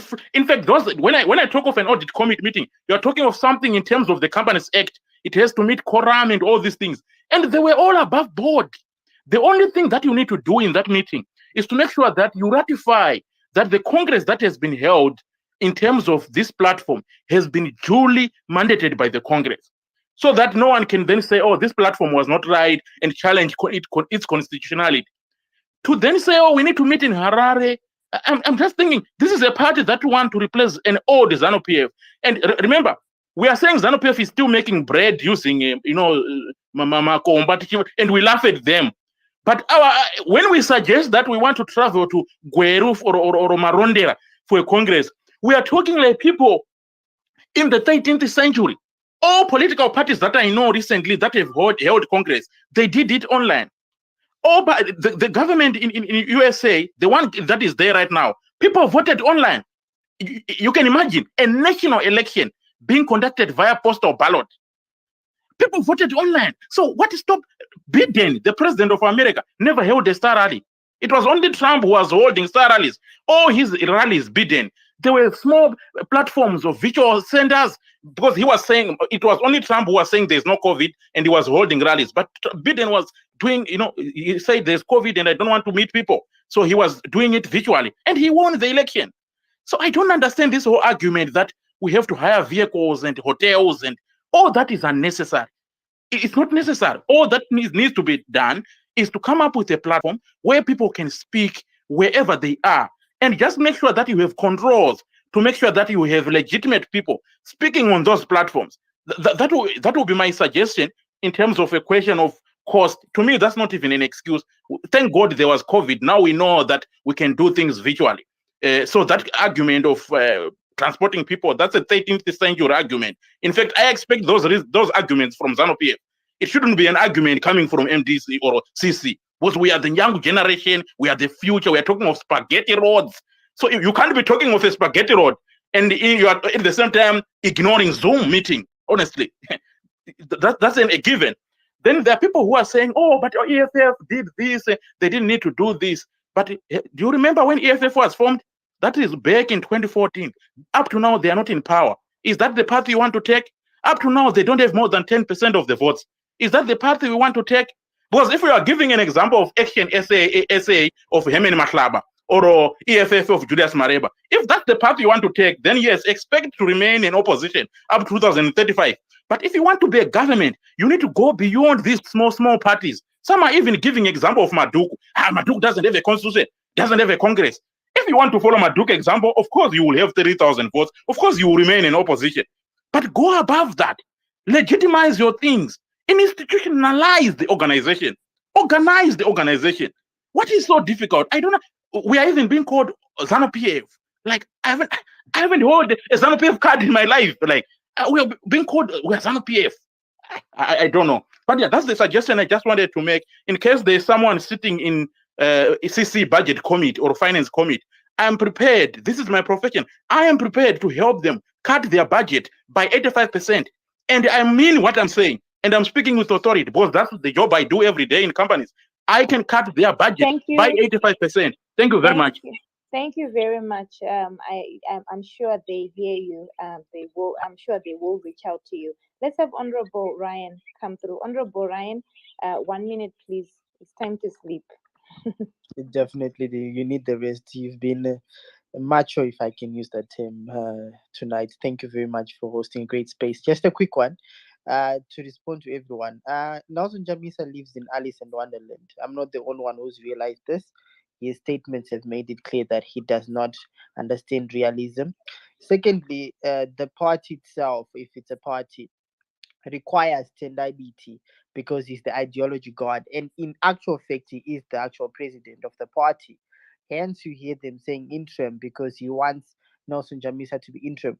Forcing him to go to Congress right now would be making him literally just remove Nelson Jamisa from the position, which is something that they don't need because Tanya is the current favorite of the people. Thirdly, you've got Maheri, who then brought about the yellow movement and everything, which she adopted in 2017 and then in the 2018 election. She also needs a position, and obviously that's somewhere around vice president because of the immense contribution she's given to the party. So, in actual essence, the party does not have a background, strong background to be going for Congress right now. And I can tell you this for a fact, they will not go for Congress up until the next harmonized election has been done. So we can talk about this, but expect them to do that. And they will probably constitute or release the constitution just before the elections, expected somewhere around March next year. Definitely not now, because they know that it will open up again an avalanche of discussion. So BT being the god, he's probably playing very good cards, and I encourage him to continue doing that because that is what's going to work for this party. As much as they're still going to lose to ZANU PF come 2023, and I stick to my number. It between 75 to 85% presidential, they'll obviously lose. Thank you very much. Thank you very much, Honorable Ryan. Please forgive me. I know I had people I promised to add them on this space, but unfortunately, we have run out of time. It was supposed to end at 11, but now it's 11:05. Let's have Godfrey come through. Godfrey, your final remarks in a minute as a CC member. My final word goes to the ZANU PF guy who was speaking here. Kuti musataura pamusina kuswera. Don't poke your nose into things that you don't know. It's imaginary to ZANU PF that BT wants to be president. It's imaginary to ZANU PF that there are figures within CCC. Actually, it's their wish. But their wish will remain a wish, and they will remain dreams. There's nothing like that in the CCC. But what the CCC is doing, they're being very, very cautious. They know the people they're dealing with, and they've seen it before. They know who ZANU PF is. And ZANU PF is bitter. You know why these people are bitter?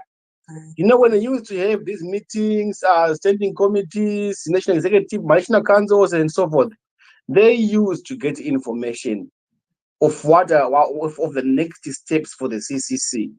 But now they are starved because there's no one right now who can tell them what is happening, and they're starved. And like what Zivu said, they're now panicking because they don't know what CCC is thinking. This is the reason why they're trying to push for a congress and so forth. But let me be very clear that when time comes, all things will be done. But for now, we are looking at the bigger picture, which is 2020-2023.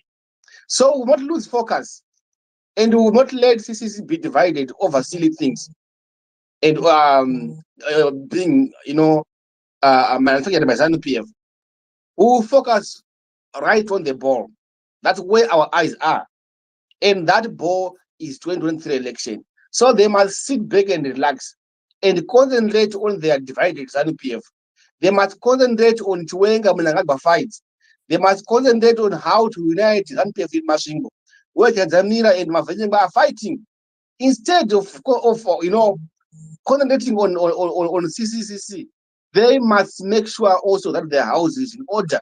They are fighting ZANU-PF, serious big fights, and they want to pretend as if things are okay when we know that there are fights. So they must put their house in order first before they tell the next door to put his house in order. Thank you.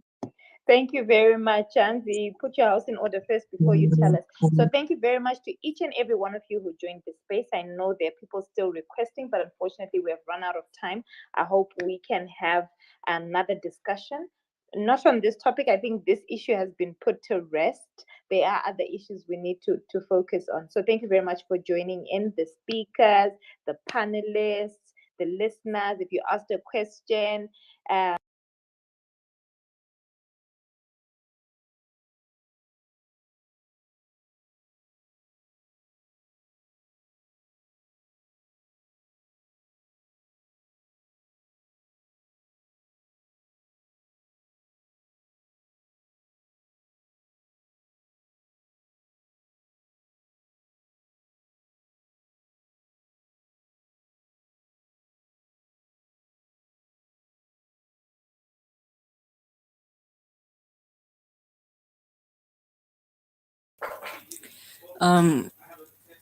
Blessed day, viewers and listeners. The Twitter space ended, so we are also just closing off. We'll leave you watching a song.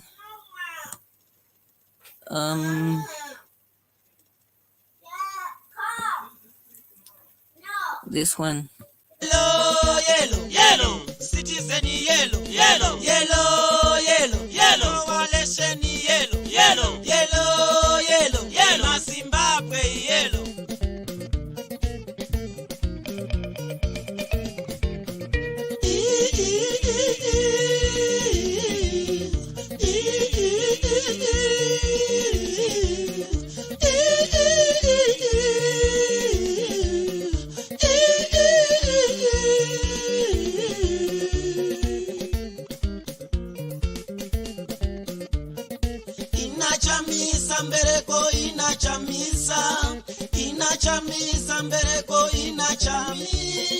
Inachamisa mbereko inachamisa mbereko inachamisa